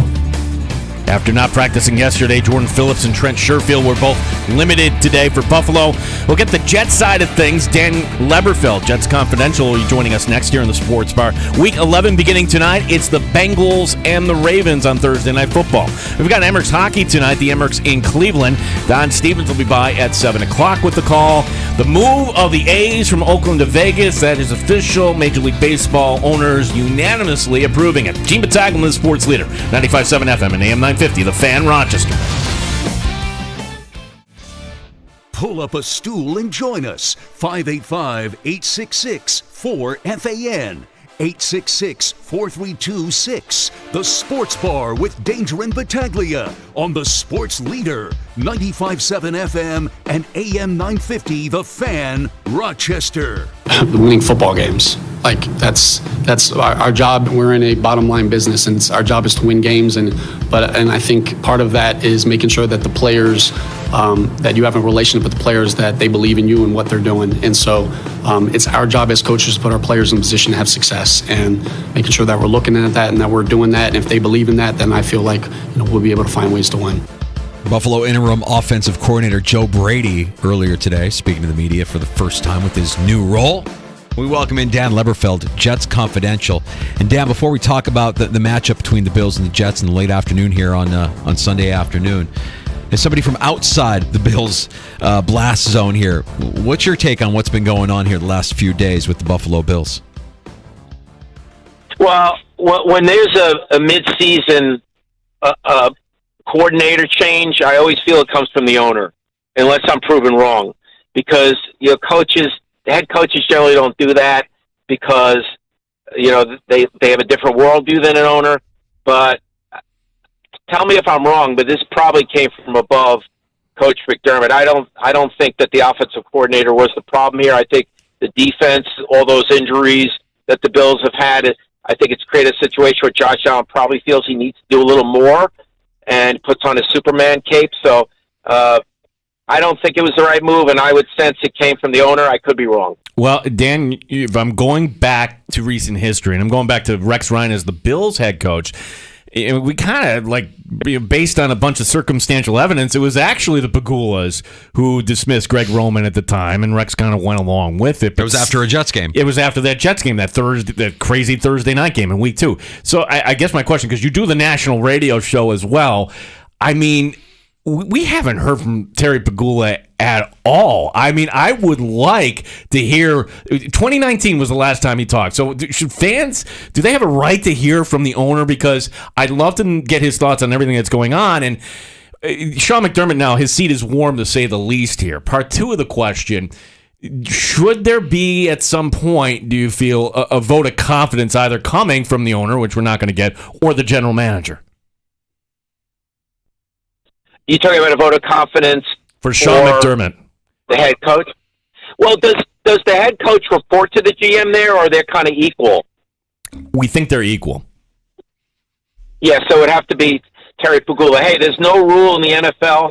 There's plenty of rules about players talking and getting fined if they don't. And the GMs and coaches need to talk. That comes from the league office. Nothing about the owners. So Terry isn't obligated to speak anytime soon. And you know what? If owners behind the scenes ask their workers to do certain things, they've got to do it, and the owner doesn't have to take any ownership for moves. He doesn't have to say, this was my decision. He doesn't have to do that. But when these things happen, Frank Reich was the play caller, wasn't the play caller, now is the play caller again. Right. You got to believe David Tepper's heavily involved in that 3-ring circus down there in Carolina. But I think the Bills are still a team to be reckoned with, and maybe this will give them a little jolt, even if it wasn't necessary. All right, so let's start to talk about the Jets here, and it's funny that we're having this conversation because when we listen to and see Robert Saleh, he sure looks like a guy and sounds like a guy that's being forced at gunpoint to start Zach Wilson, that he would much rather have somebody else behind center than Zach Wilson? Do you get the sense that there's somebody above Saleh forcing Wilson on them, or they just weren't able to pull the trigger on any sort of a trade before the deadline to get somebody better to replace Aaron Rodgers? Well, they have Trevor Siemian on their practice squad since September. Trevor Siemian went 13-11 as a starter for the Broncos a few years ago. So they have somebody, a Northwestern graduate, consummate game manager, and that's what they need now to complement a very good defense. And a game manager, that doesn't mean you don't get in the end zone once in a while. And the Jets' last 5 games have scored 1 touchdown pass. They have a run, but 1 touchdown through the air, and that was a 1-yard pass to Breece Hall against the Giants that he took 49 yards for a 50-yard touchdown. So it was a dump pass that the running back did all the work on. So in the last 5 games, that's the only time the passing offense has been in the end zone. I have no information that Woody Johnson is forcing this on the coach. I have no information one way or the other on that. I have to be totally honest about that. And he's really not that kind of owner anyway. He doesn't really force a lot on his GM and his coach, and I don't know if you guys see him on Twitter, but he's very active on Twitter, so you guys would probably like him to cover him because he's tweeting about how good the defense is this week on Twitter, praising Jermaine Johnson, praising Quinnen Williams. So you guys would like to cover Woody. He's a Twitter machine. Yeah, I mean, I wish we had somebody a little more engaging, but that's at least the Bills are relevant here after the drought era. Dan Leberfeld is our guest. There is one similar trait between both of these teams. Before the game against the Broncos, the Bills had their players only meeting, and this week it's the New York Jets. And Dan, is that going to solve anything here? That players, is it really just kind of how do you view the players only meeting? Because what we were talking about last week is fans want to think it's, hey, we're going to hold you accountable. What can we do better? Or is it just more or less a bitch session and let's just get all this out in the open and put it behind us? Total waste of time. I mean, think about the Bills. How much did that help them in the Denver game? And it was a guy, and he's a great guy, and he's from Central New York. Latavius Murray wasn't he one of the driving forces behind the meeting? So you have a backup running back initiating it. Like, where's that going? I mean, and with all due respect to Latavius Murray, he's a great guy and a leader, but he's a backup running back. As far as the Jets, the media was running around the locker room in Las Vegas asking players, "Do you need a players-only meeting?" So maybe the media deserves an assist on this. Hey, let's have a players-only meeting. That's a cookbook answer, guys. It doesn't solve anything because if you need to make personnel moves, if you need to bench certain players or make lineup changes, last time I checked, the players don't do that. And last time I checked in these player-only meetings, nobody's going to call out a teammate 9 times out of 10 where you say, you know what, dude, you got to start playing better. That's not, and if that happens, that could get ugly too. So unless you're going to allow the players to make personnel decisions in the players-only meeting, waste of time. You also have on the offensive line now, Mekhi Becton has been playing on the left side, which I think is what he wanted all along after being toyed around with the right side. But it doesn't look, to my eyes at least, that his play is up to that level of what you would expect out of your left tackle. Talk a little bit about what this offensive line has done here and what it looks like in front of Zach Wilson going into Sunday. Yeah, it was a little better last week than it was against the Chargers, a little better. I thought they made an error in terms of the lineup they put out there against the Chargers. They moved Max Mitchell, who's the right tackle, into right guard, and they started Billy Turner at right tackle. Billy Turner's somewhere between 280, 290 pounds. He's so light.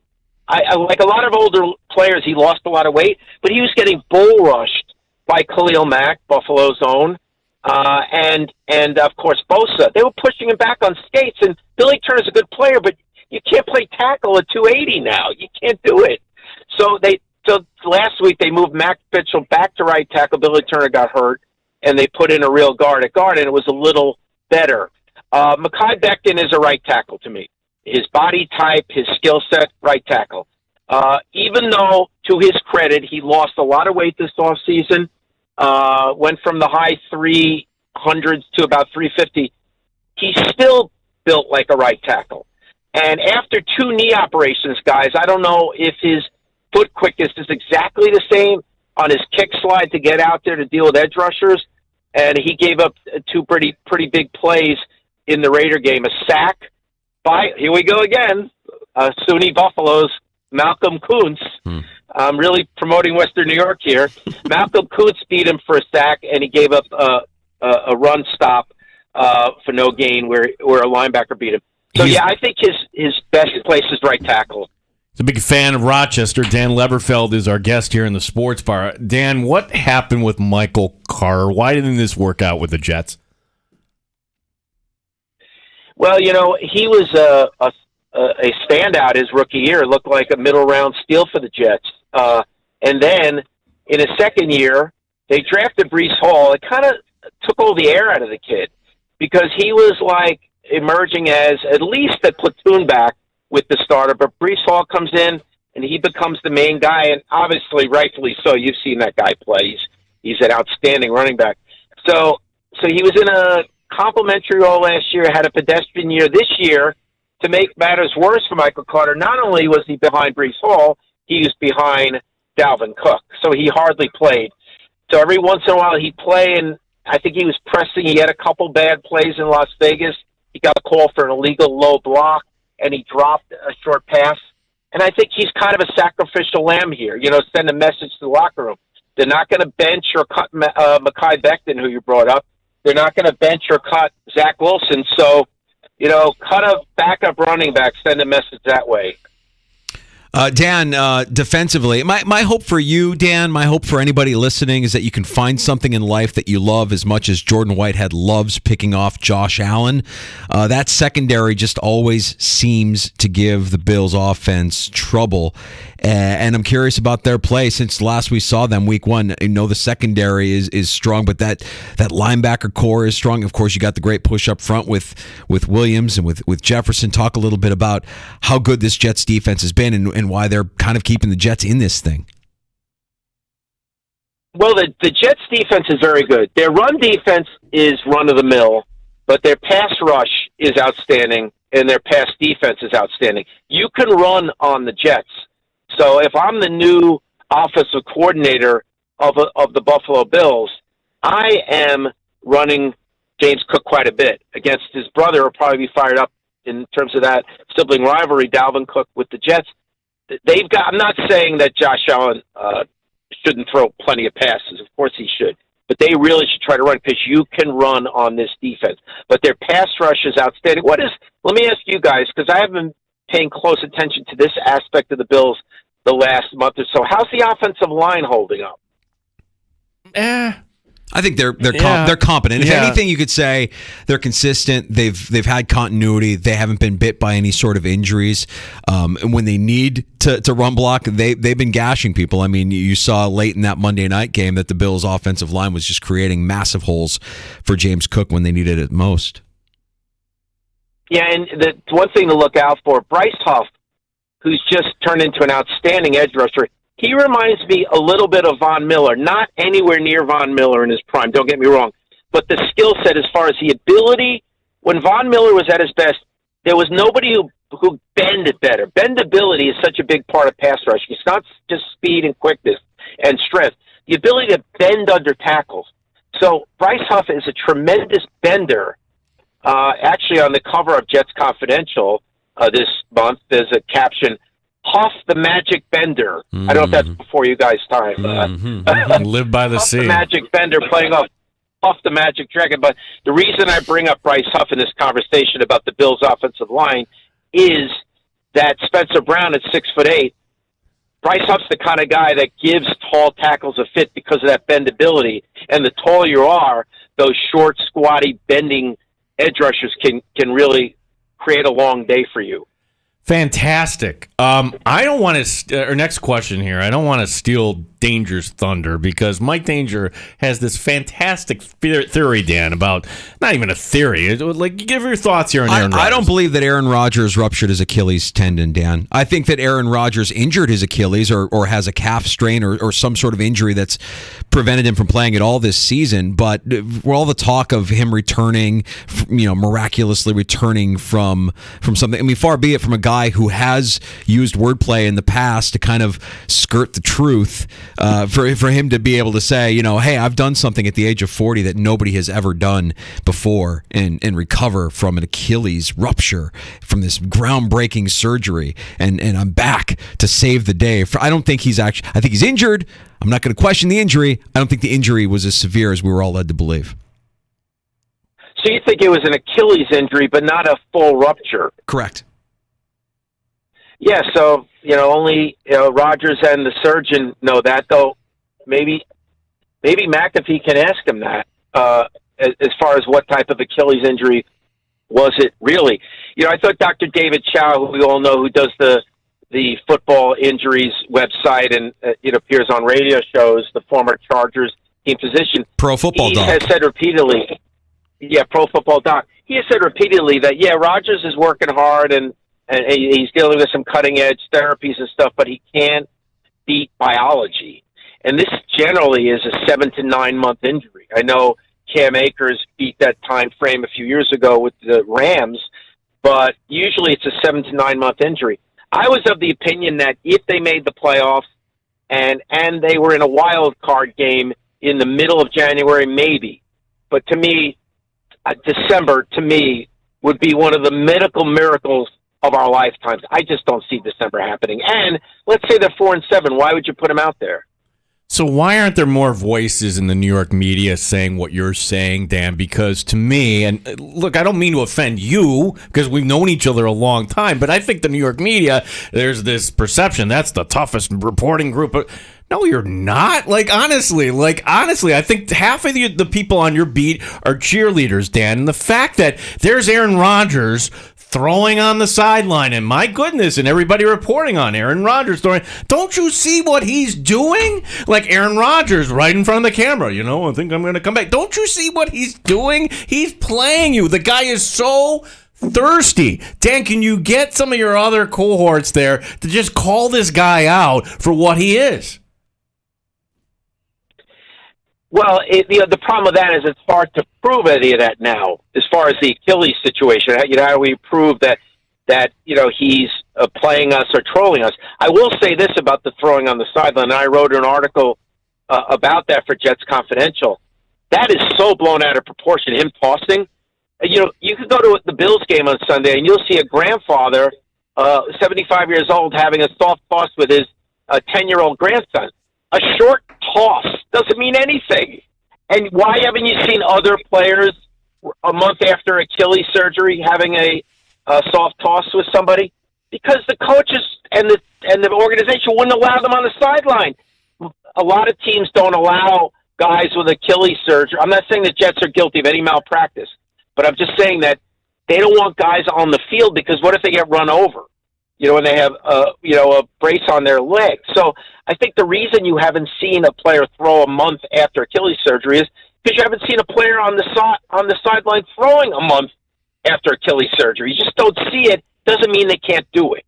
Is he doing it to help the team? Does he help the team, or is this just self-promotion? I'm Aaron Rodgers. The camera's got to be on me. I'm the main character.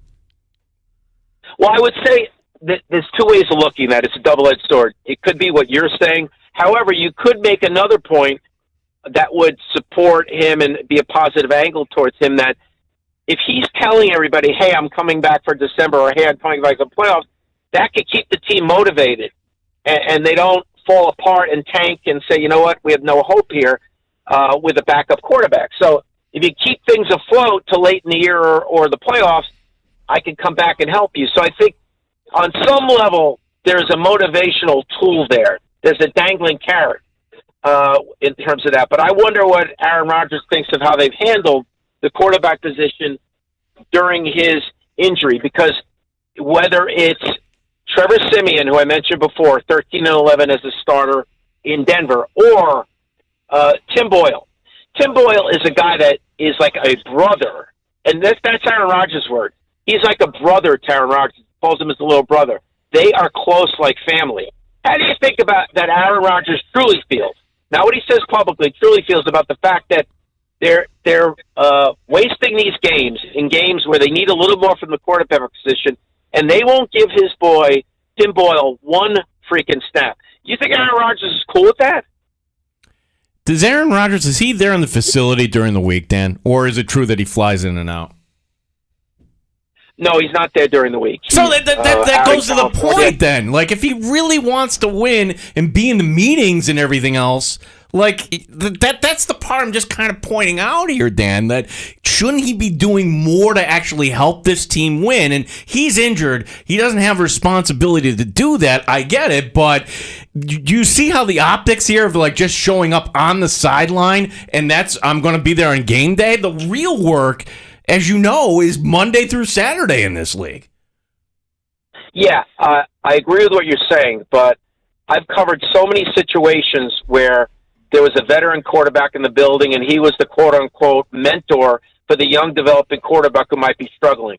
And the mentor, like, let me ask you a question. How did Vinny Testaverde, Joe Flacco, I didn't mean to confuse Italians there, guys, sorry. Joe Flacco was in the building for Zach Wilson's first 2 years. How'd that work out in terms of mentorship? The point about mentorship is this.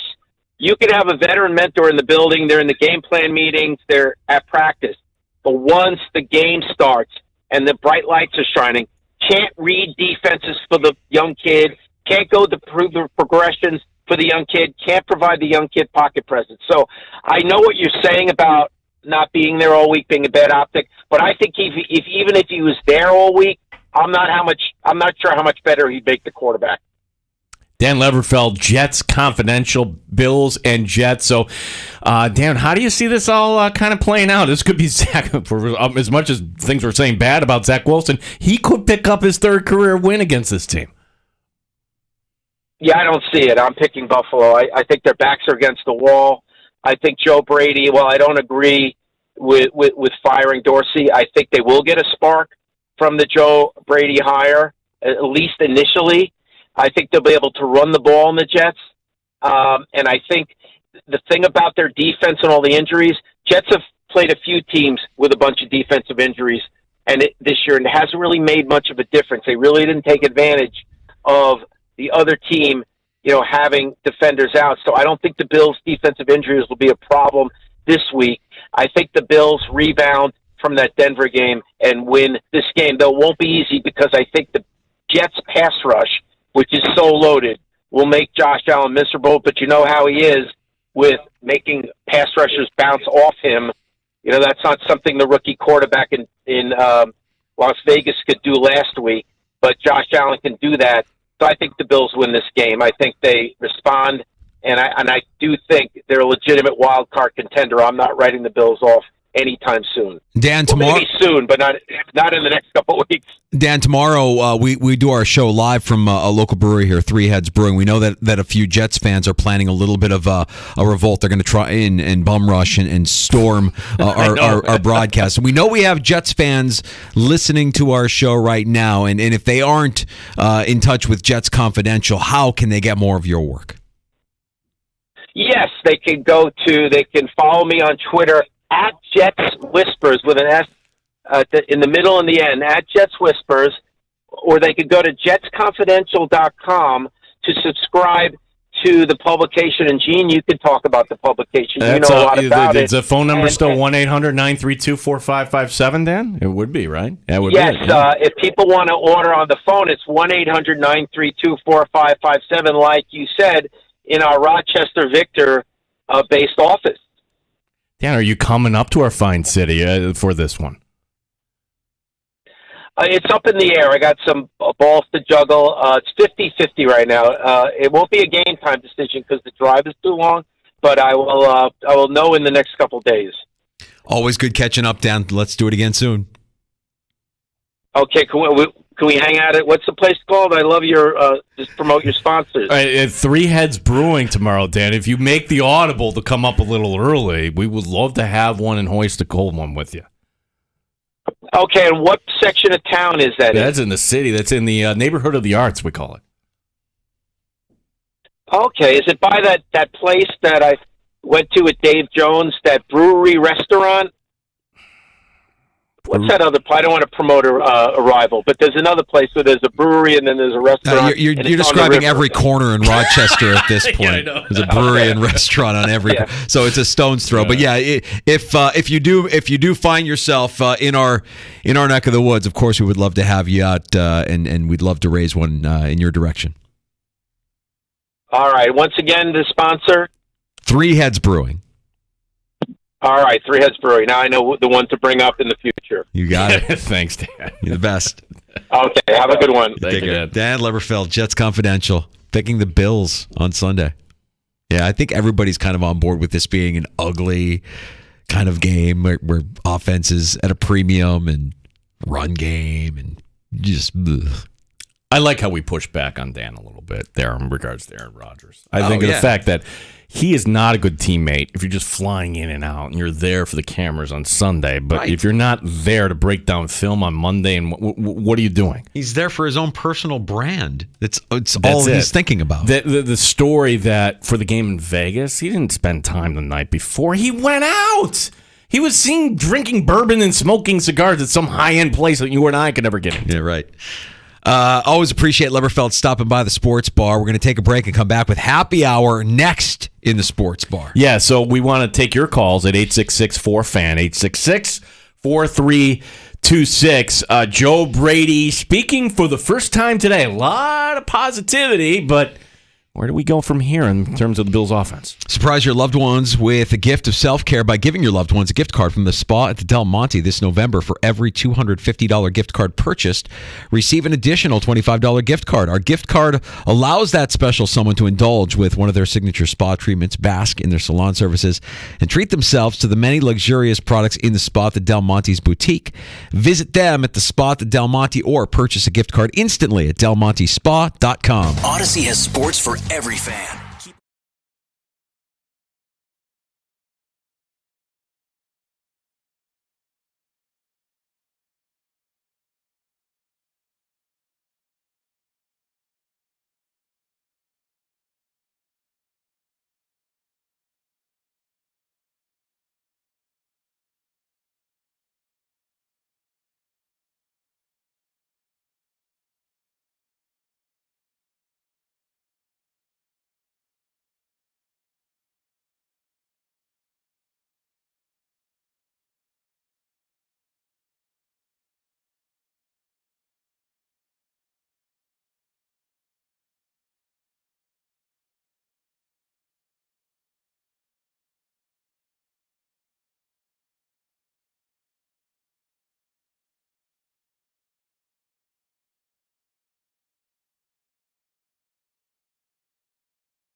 The sports leader, 95.7 FM and AM 950, The Fan, Rochester. Always live on the free Odyssey app. The Fan, Rochester. Sports update. Joe Brady meeting with reporters today for the first time as the offensive coordinator of the Buffalo Bills. Not practicing today. Jordan Phillips not practicing yesterday. Jordan Phillips and Trent Sherfield both were limited today. Week 11, the NFL begins tonight. It's the Bengals and the Ravens on Thursday Night Football. We also have Amerks hockey tonight here on the Fan Rochester, the team in Cleveland, and Coach Seth Appert on the opponent. Their roster is extremely talented. I think they look excellent. They look dangerous. They look extremely talented offensively. I thought that they became more structured and better every time we played them, and I think they're going to be a heck of a challenge. Don Stevens will be by at 7 o'clock with the call here tonight. Major League Baseball owners unanimously approving the move of the Oakland A's to Las Vegas. The A's lease in Oakland expires after this coming season. Gene Battaglia, the sports leader, the Fan Rochester.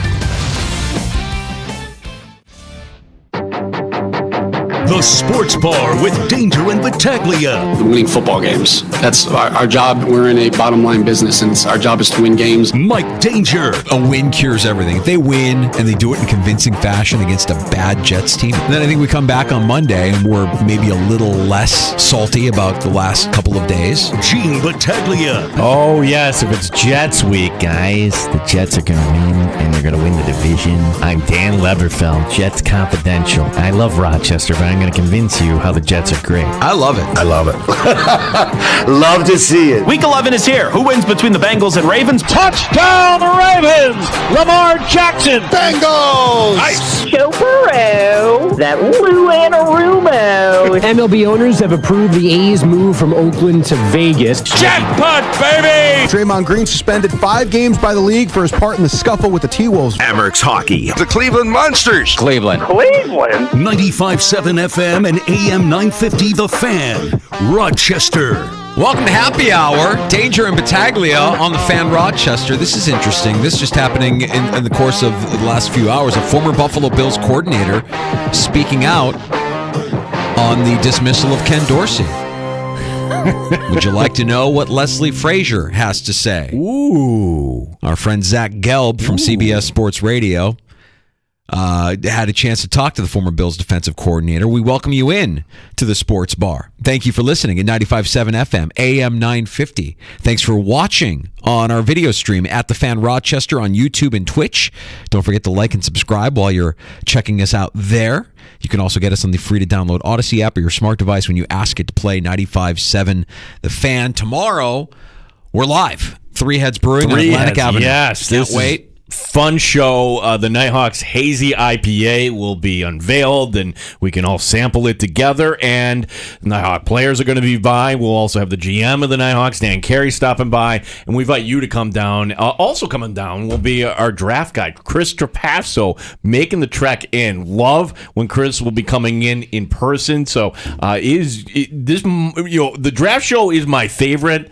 This one's very close, this November one. Kick off the holiday season. Gene will be wearing his Santa coat. No, I will not. I'm not going to be wearing a beard or anything like that.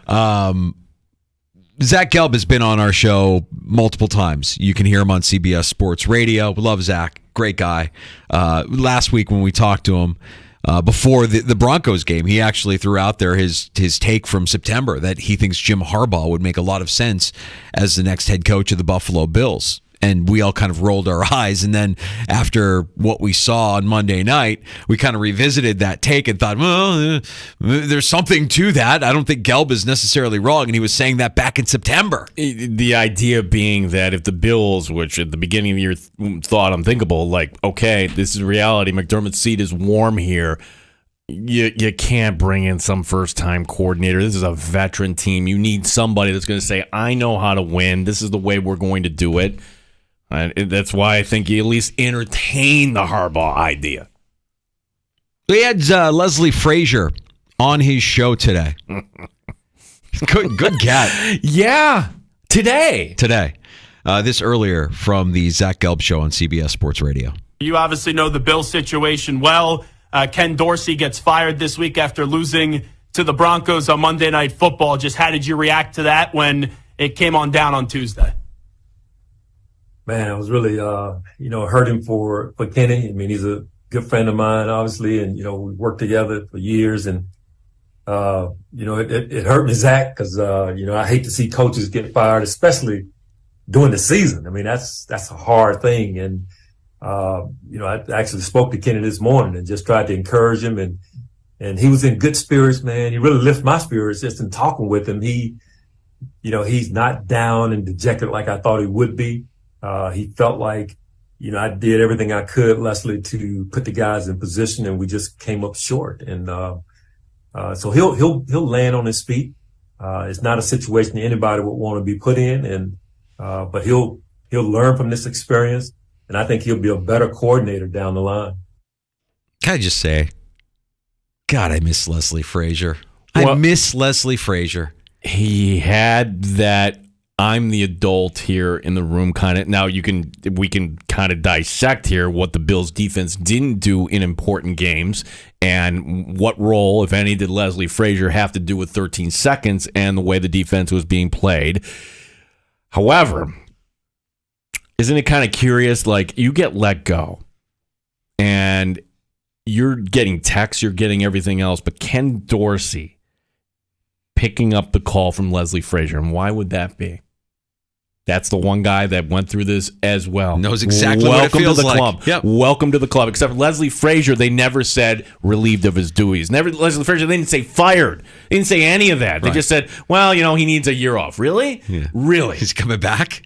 Really? Tell Yeah. me he's coming back. Please tell me he's coming back. Please, because I would like an adult in the room. It was somebody with some class, somebody who's articulate like that, who can actually talk to me like a grown up and not play us like we with just word salad and coach speak, and not tell us anything. Like Leslie Frazier feels like a human, not a robot. Are you buying what Leberfeld was saying? And I brought this up in the 3 o'clock hour. Like, okay, we all think it was McDermott, and this is my. I buy what Leberfeld is saying. Okay, I think the more I think about it, and you brought it up before you asked Leberfeld about it.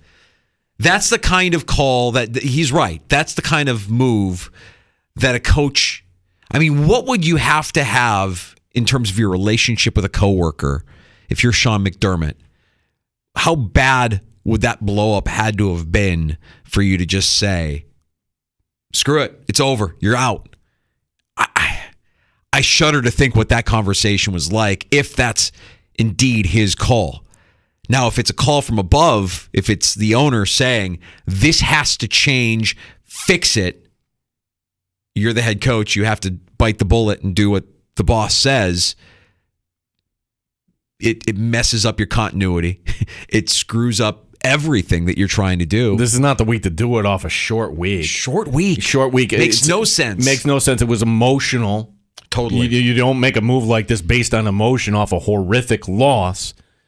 Well, at minimum, McDermott can't do that move on his own. He's got to talk to the GM and you would think, yeah, and you would have to get the blessing from the owner. But I go back to the post game where McDermott was hot, as he should be. That was in a franchise in your run with all these embarrassing losses.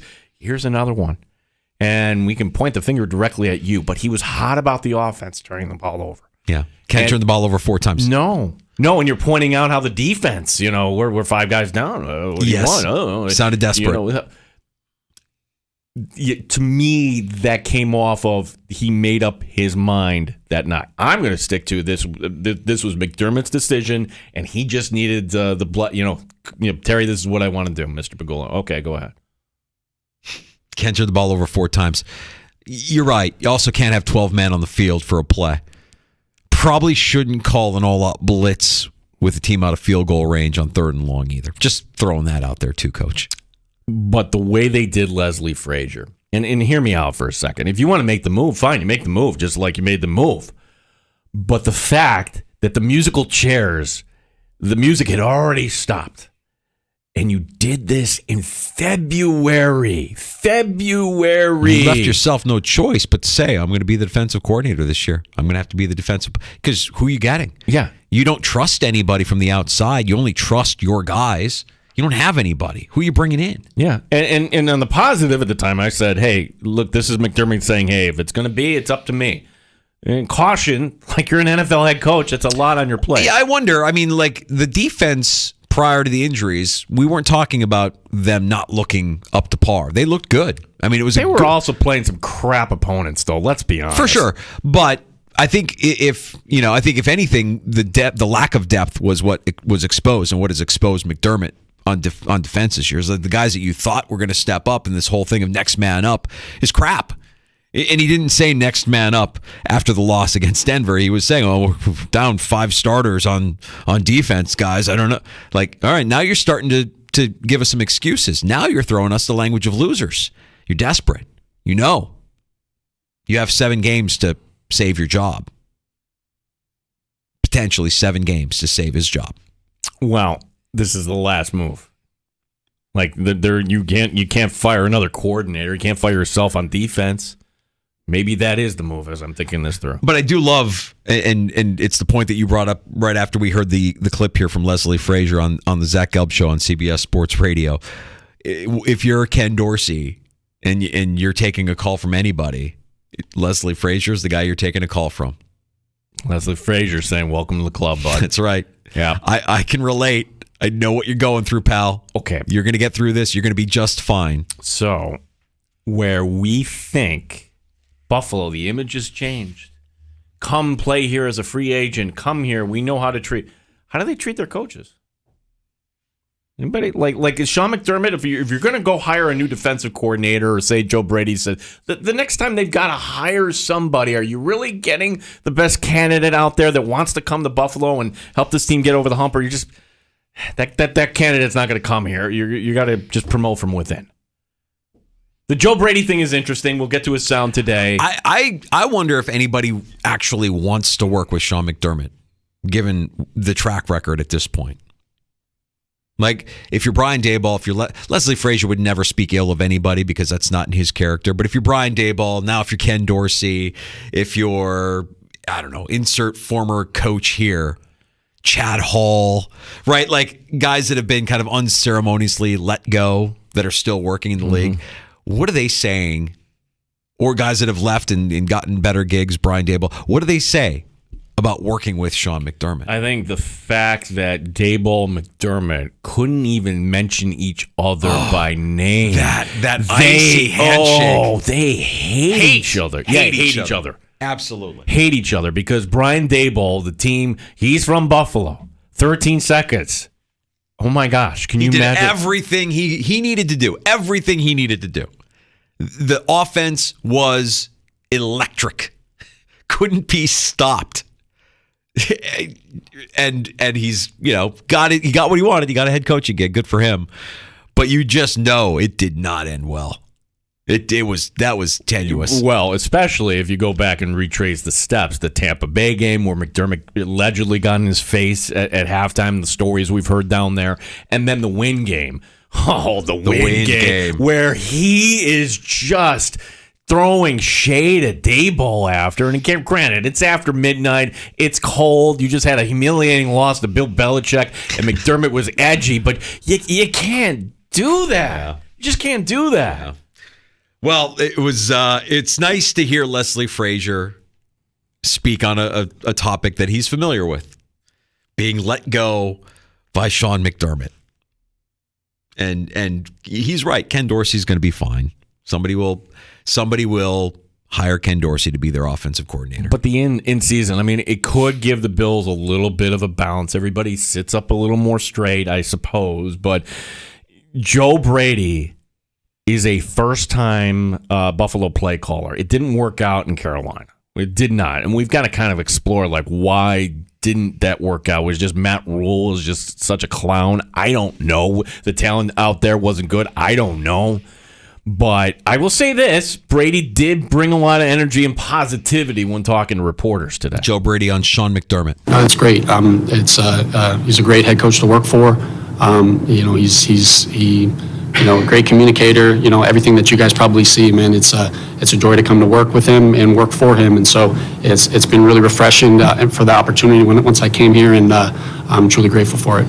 You're hearing a lot this week about the offense needing to get back its confidence, to build up its energy. We've seen a downtrodden Josh Allen on the sidelines. It doesn't look like the same Bills offense. Joe Brady addressing that energy, that juice on the offensive side of the ball. To me, at the end of the day, we've lost some football games, and I don't know if that's taken it, but we're in a business of winning football games, and so when you win, there's a lot of energy, and so it starts at the top. I got to point the thumb at myself and not point fingers, and I got to make sure that I bring the energy and I bring the juice, and the guys are going to feed off of me, and I think that'll trickle down to Josh and to the players, and so without worrying about how the energy was or whatnot, it's about, hey, what can we do moving forward, and I think that all starts with me. Do we learn if he's going to be on the sideline or in the booth? No, he said he is still yet to make up his mind. I'm going to give you my opinion on this. My opinion is this, is that I like having an offensive coordinator up top. How could you not? You want to see the defensive substitutions. You want to see the film in real time. You don't get that perspective in the sideline. In this instance, though, I want him on the sideline. I want him right in the face talking to Josh Allen every time the Bills don't have the football. I don't need him up there in the box. I need number 17 completely dialed in. So, especially if he's talking what he's talking, like I want to be. It starts with me. I've got to bring this energy. He's not wrong about that. Josh Allen has looked pretty dejected at times on the sideline, and the guy sitting next to him is usually Joe Brady, looking equally as dejected. So I'm curious as to if he is on the sideline, does that change? Does he have a different kind of juice, a different kind of energy? Does the body language change with Brady on the sideline versus up in the booth? Interesting. Well, to me, people will be like, okay, 4th and 2, not another shotgun. What? It's getting 17's head on straight. Something is off. I don't know if it's the shoulder. I'm going to say the thing that really you can't say, I guess, in this day and age. I don't know if it's his personal life. I don't know what's going on with Josh Allen. But I'm telling you, that's not the same Josh Allen that we've seen kind of, day in and day out. Well, if your boss took the thing that you are best at away from you, how would you feel? I think everybody would be a little downtrodden. Everybody would be different. Everybody would feel and look and act a little bit differently. And that's what they've done. They've neutered their stallion, their stud, their quarterback who brings to the table a skill set unlike any other quarterback in the NFL. And they've said, yeah, you can't do that anymore. You can't. And so you got the fear of turnovers, one, and then you got the voice in your head, don't run the ball. Don't run the ball, when your instincts are telling you with every fiber of your being, run the ball. Protect yourself, but make a play, because he is that kind of competitor. I'm just wondering how many guys around the league that aren't head coaches right now with offensive backgrounds look at the Buffalo situation and you're like, you know what? What I would do with Josh Allen if I were in charge. Yeah.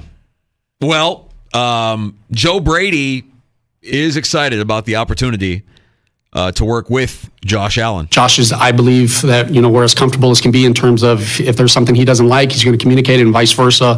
Because I know at the end of the day, this is his show, and he's going to lead us to where we need to go. And it's about us having a trust with one another, and I believe that we have that. Just ask him, Josh, what do you like? Yeah, let's start there. And see what happens. Maybe it starts on Sunday. Well, I'm afraid from your aesthetic football pleasure, it's not going to be aesthetically pleasing. You're going to see run, pass, run, pass. This is Jets offense. What is it, 1 offensive touchdown in 5 games? By the way, one of our coworkers pulled me aside and had a long, lengthy conversation with me today. They tend to do that with you. You're like a sitting duck here. I'm sorry. But it's fine. And I appreciate the conversation because it gets my gears turning. Fans are already turning on this team. Oh, for sure. In the stadium. Josh Allen is hearing things now that he's never heard from Bills fans, that he's never heard at a home game. Players that are future Hall of Famers on this roster are hearing things from fans that they're not accustomed to hearing. at a home game. The boos are one thing. I think, if you say to a player, hey, well, how do you react to the boos? Most of them would say, yeah, we don't play well. We deserve it. They have a right to be angry. But the personal attacks, the singling out of specific players, there's a frustration that builds with the fan base that spills over to the team, and it becomes infectious. It becomes contagious. You're going to start to see a fan base kind of revert to drought era fan base if they don't start playing up to expectation. This Sunday, it's a 4:25 kickoff. What happens with late kickoffs? Well, people are out there tailgating longer, and if you're not using your best judgment. It wasn't that long ago, Dangerous, 6-7 years ago, where every game there'd be a fight up in the stands, and somebody'd be saying, well, that's kind of, it wasn't fun going to a Bills game, but winning kind of weeded people out, and winning, you're paying attention to the game. If this game goes sideways, and it could, Garrett Wilson scares me. Garrett Wilson, if he's matched up, he could go. You could catch a slant pattern, be out the door. Wow, you or I could do that, but Zach Wilson will get the credit. I mean, there are receivers on this team that can make plays. They haven't been, but knowing how banged up this Bills secondary is, who's to say they won't do it this week?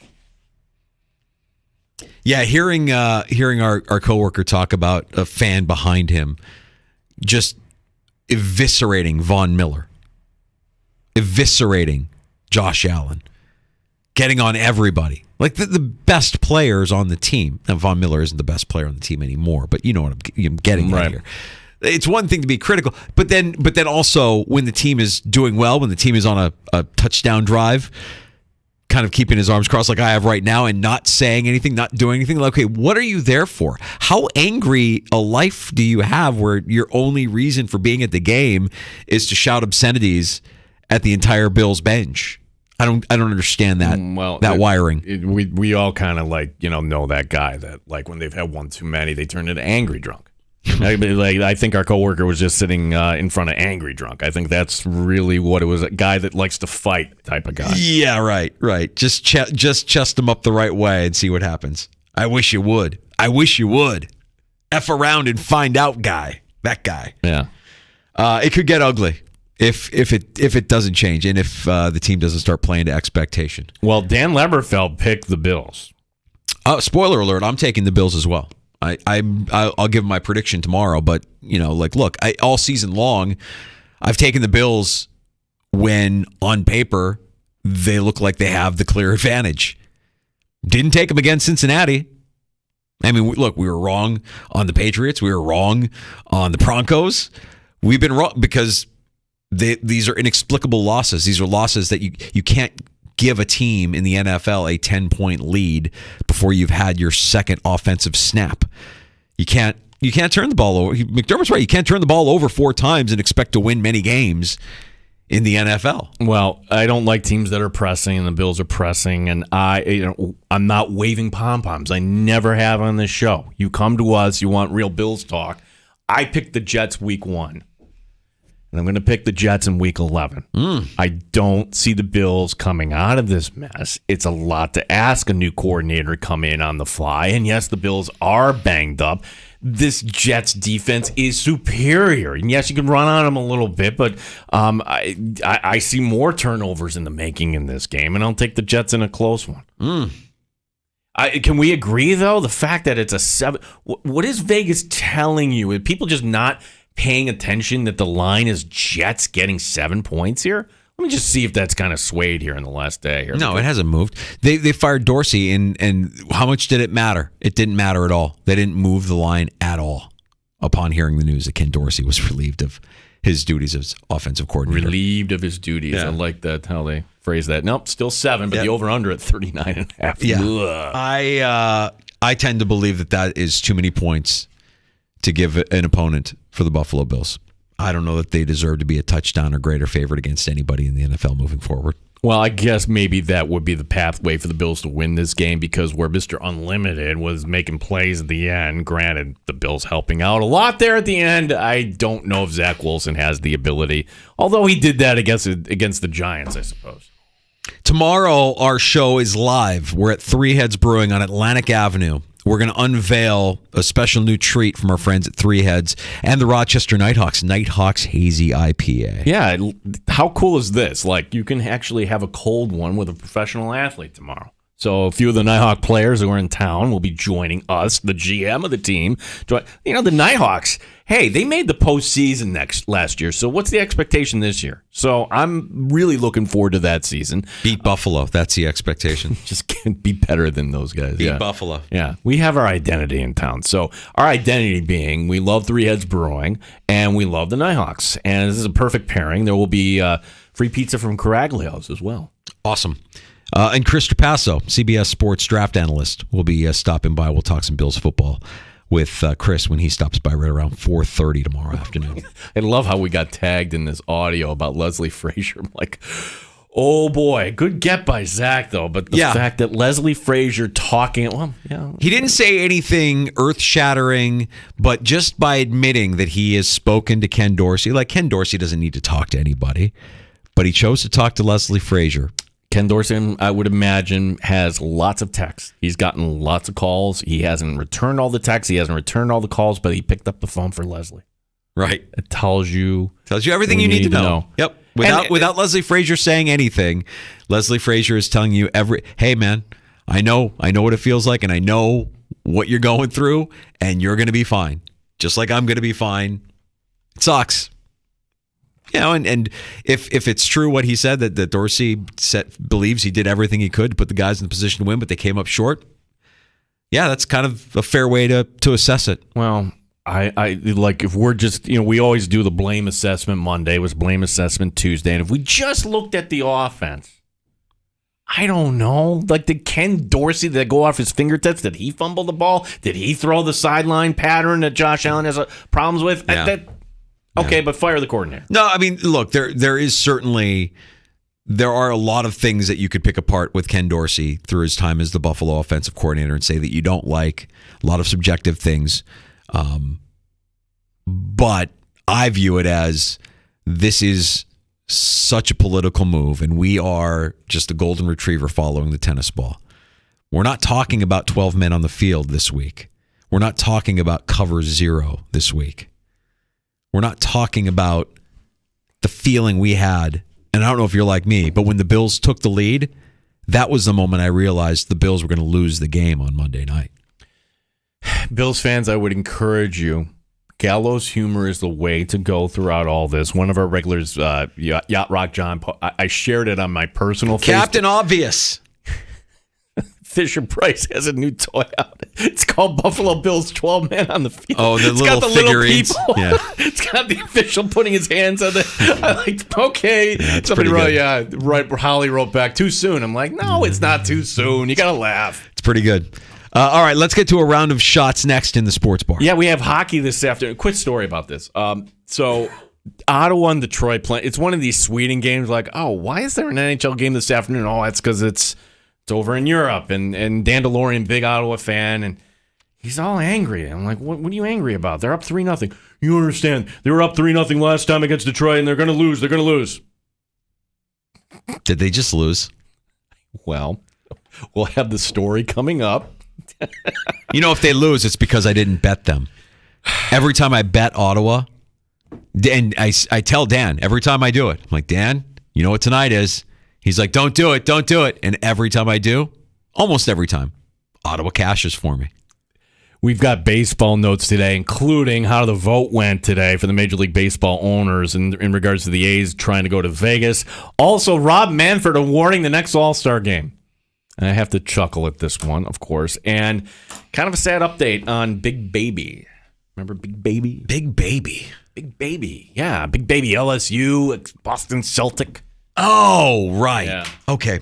All right, we'll get to that and more next. A round of shots On the way next on the Sports Bar, Danger and Battaglia on the Fan. As the weather gets colder, the NFL offers stay hot on FanDuel Sportsbook, official partner of 95.7 The Fan. It's me, Danger, for FanDuel. Right now, new customers get $150 in bonus bets with any $5 moneyline bet. That's $150 if your team wins. If you've been thinking about joining me on FanDuel, there's no better time to get in on the action. The app is easy to use. You've got a wide range of betting options, everything from spreads to player props, over-unders, and more. So visit FanDuel.com/Mike, M-I-K-E, and kick off the NFL season with me on FanDuel, official partner of the NFL. 21 plus and physically present in New York. First online real money wager only. $5 pregame moneyline wager required. $10 first deposit required. Bonus issued as non-withdrawable bonus bets that expire 7 days after receipt. See terms at sportsbook.fanduel.com. For help with a gambling problem, call 1-877-8-HOPE-NY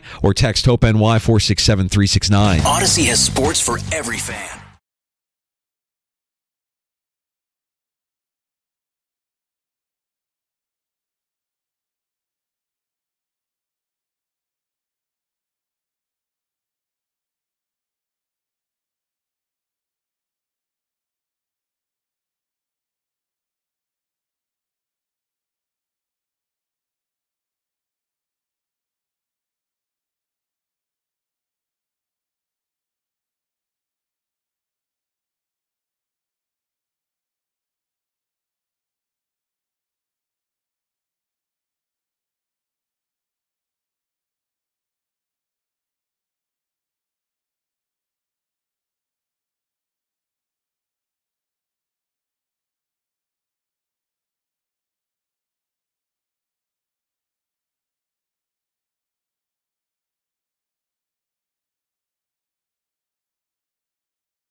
Brady meeting the media for the first time today as the offensive coordinator to the Buffalo Bills.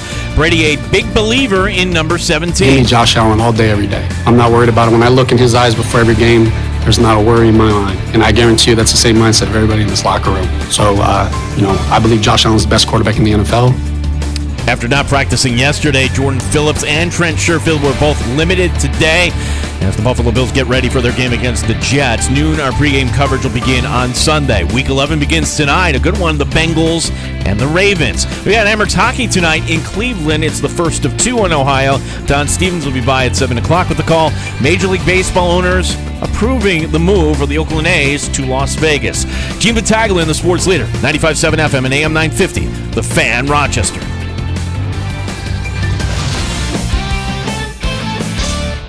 The sports leader, 95.7 FM, and streaming online at thefanrochester.com and the Odyssey app. This is The Fan, Rochester. Back in the sports bar, Danger and Battaglia, ready for a round of shots, Gino. Yeah, we NHL. We already had one game that went final. This is the funny story. So Dan DeLorean loves the Ottawa Senators. Why? I don't know. Okay. He's Dan DeLorean. Because he's Dan DeLorean. It's Dan DeLorean, man. Don't ask questions. He's a fan of the Mets. He's a fan of the Vikings. He's a fan of the Senators. He's all over the board. Yeah, we asked him one time. I still can't explain why. And I come into the studio, and this is the game in Stockholm, Sweden. Ottawa, honestly, they were looking pretty good, up 3-0. And I'm like, Dan, you must be really excited. You don't understand. They lost last time to Detroit. This is exactly how it started out.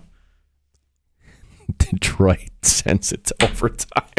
All right. So Ottawa blew a 3-1. Ottawa gets the 2 points. 5-4 All right. win. So Ottawa did win in overtime. They did win in overtime. Right. But so Dan is happy. Yeah, Dan will be happy. Well, he won't be happy, but at least your team won, Dan. The Ottawa, by the way, getting 2 points, that's not good.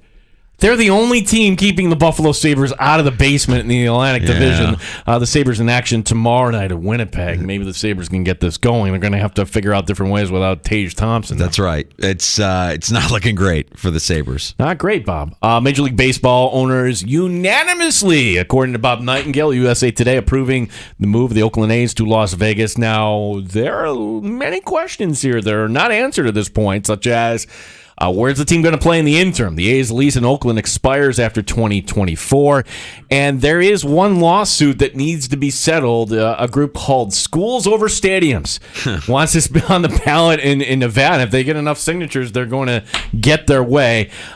Schools Over Stadiums, at best, it seems like the longest of long shots right now to keep the Oakland A's still in Oakland. Yeah, that ain't happening. They become the Vegas. What are they going to be? The Vegas A's? The Vegas Athletics? I guess. But I'm asking this honest question, like, where are they playing in the interim? Like, are they going to play in the AAA stadium? They've got a season to figure it out. They've got a year to figure it out. Yeah. Work it out. Play in Buffalo. I'm sure Mark Davis would be accommodating, would love to help out in any way he can. Not exactly. No? No. Does not want the A's. Oh, really? In Vegas. No. Oh.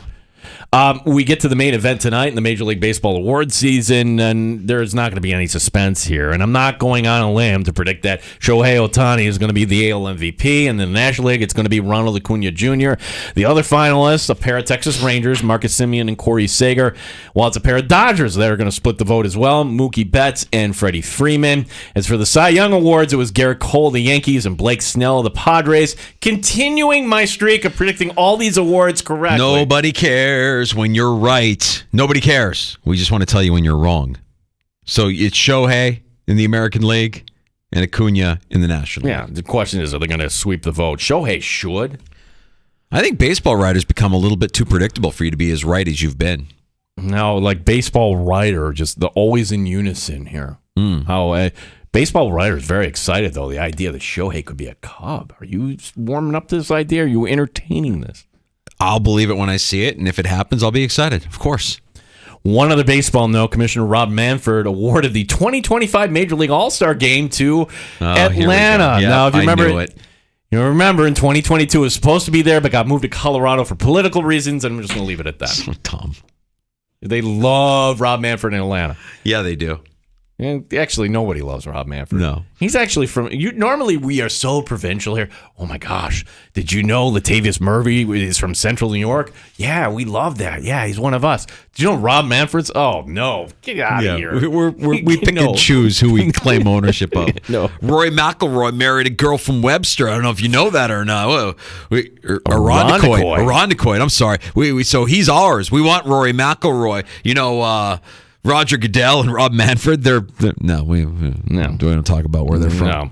Finally, remember this name, Big Baby. It was Glenn Big Baby Davis, LSU, Boston Celtics.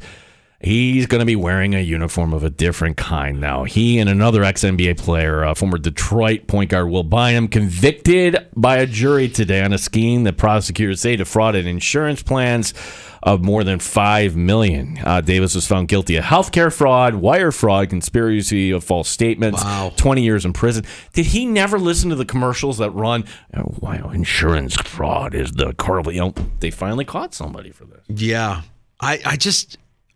It still blows my mind that people try to get away with this.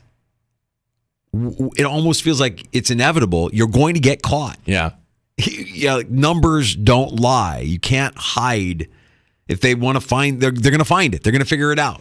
They're going to trace it back to you. Yeah, like people that falsely bill for appointments that never happened. I don't get it, man. It's like at some point, like, wait, how are you billing so much here? Oh, maybe you're not really seeing these That's patients. right. Yeah. Oh, Big Baby. That's too bad. Hate to see it. There's a round of shots in the sports bar.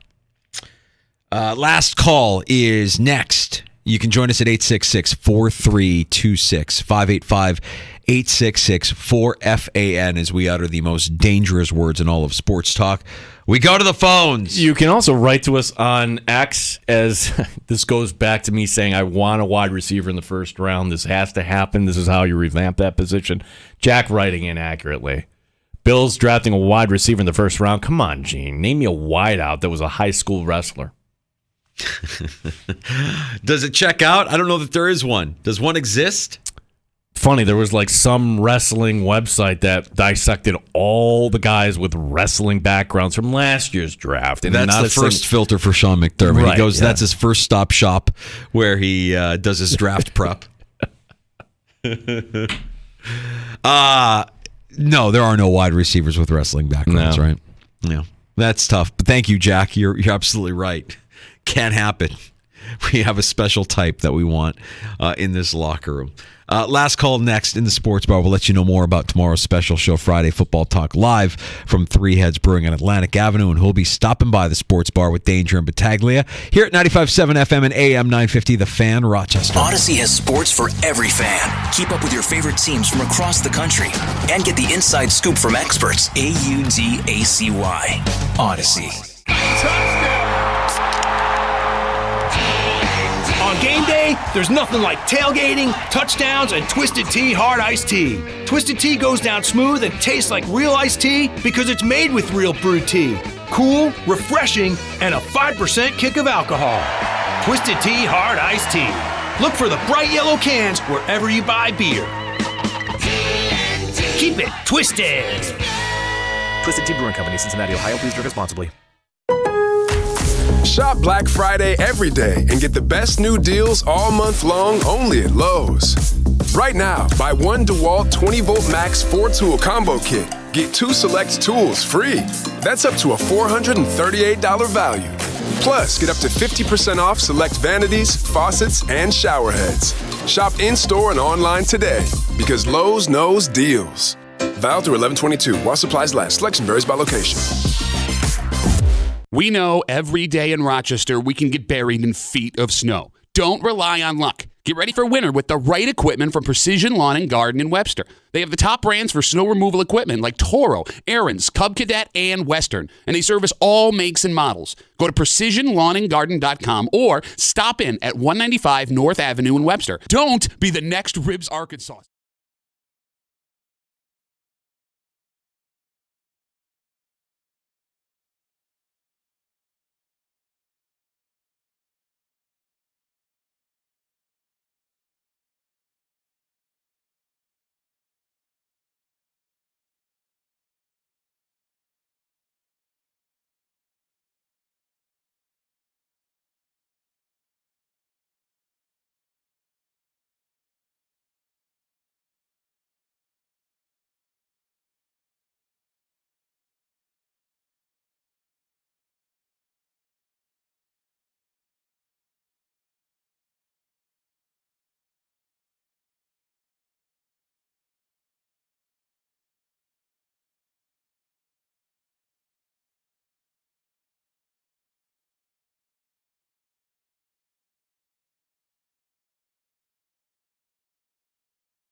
AM 950 The Fan, Rochester. In your division, it's just part of the process, and you appreciate it. You know the teams, they know you. It's a heated rivalry, very familiar games, So, but they're always different still.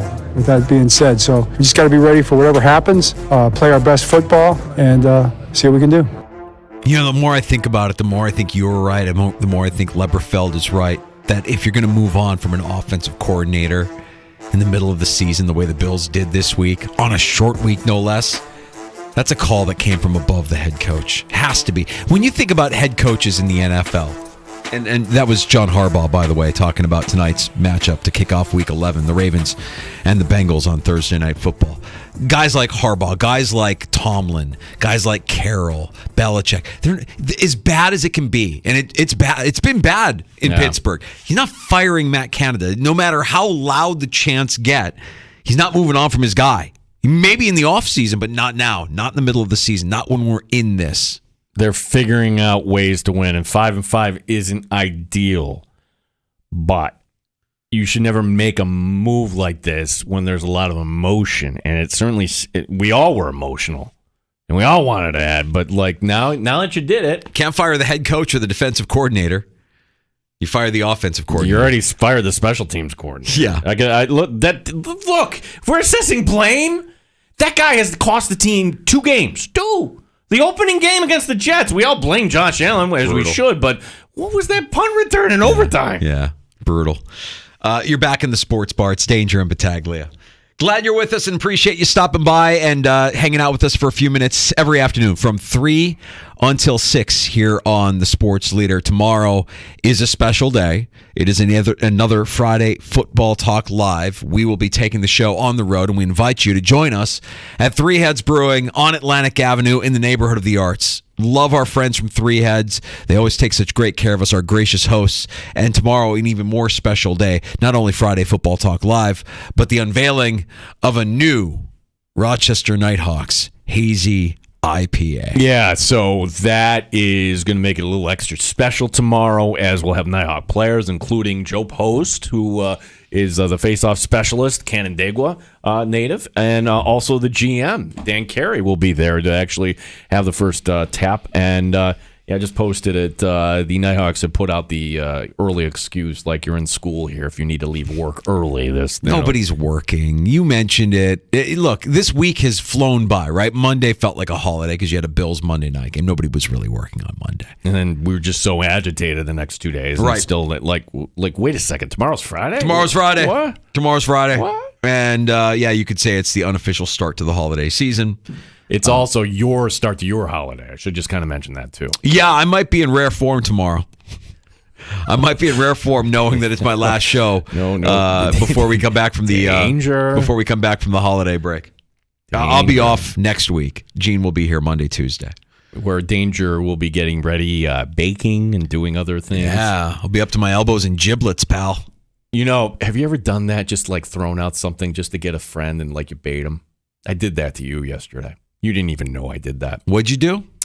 I said yesterday, Danger won't be here. Like, it was talking about you baking.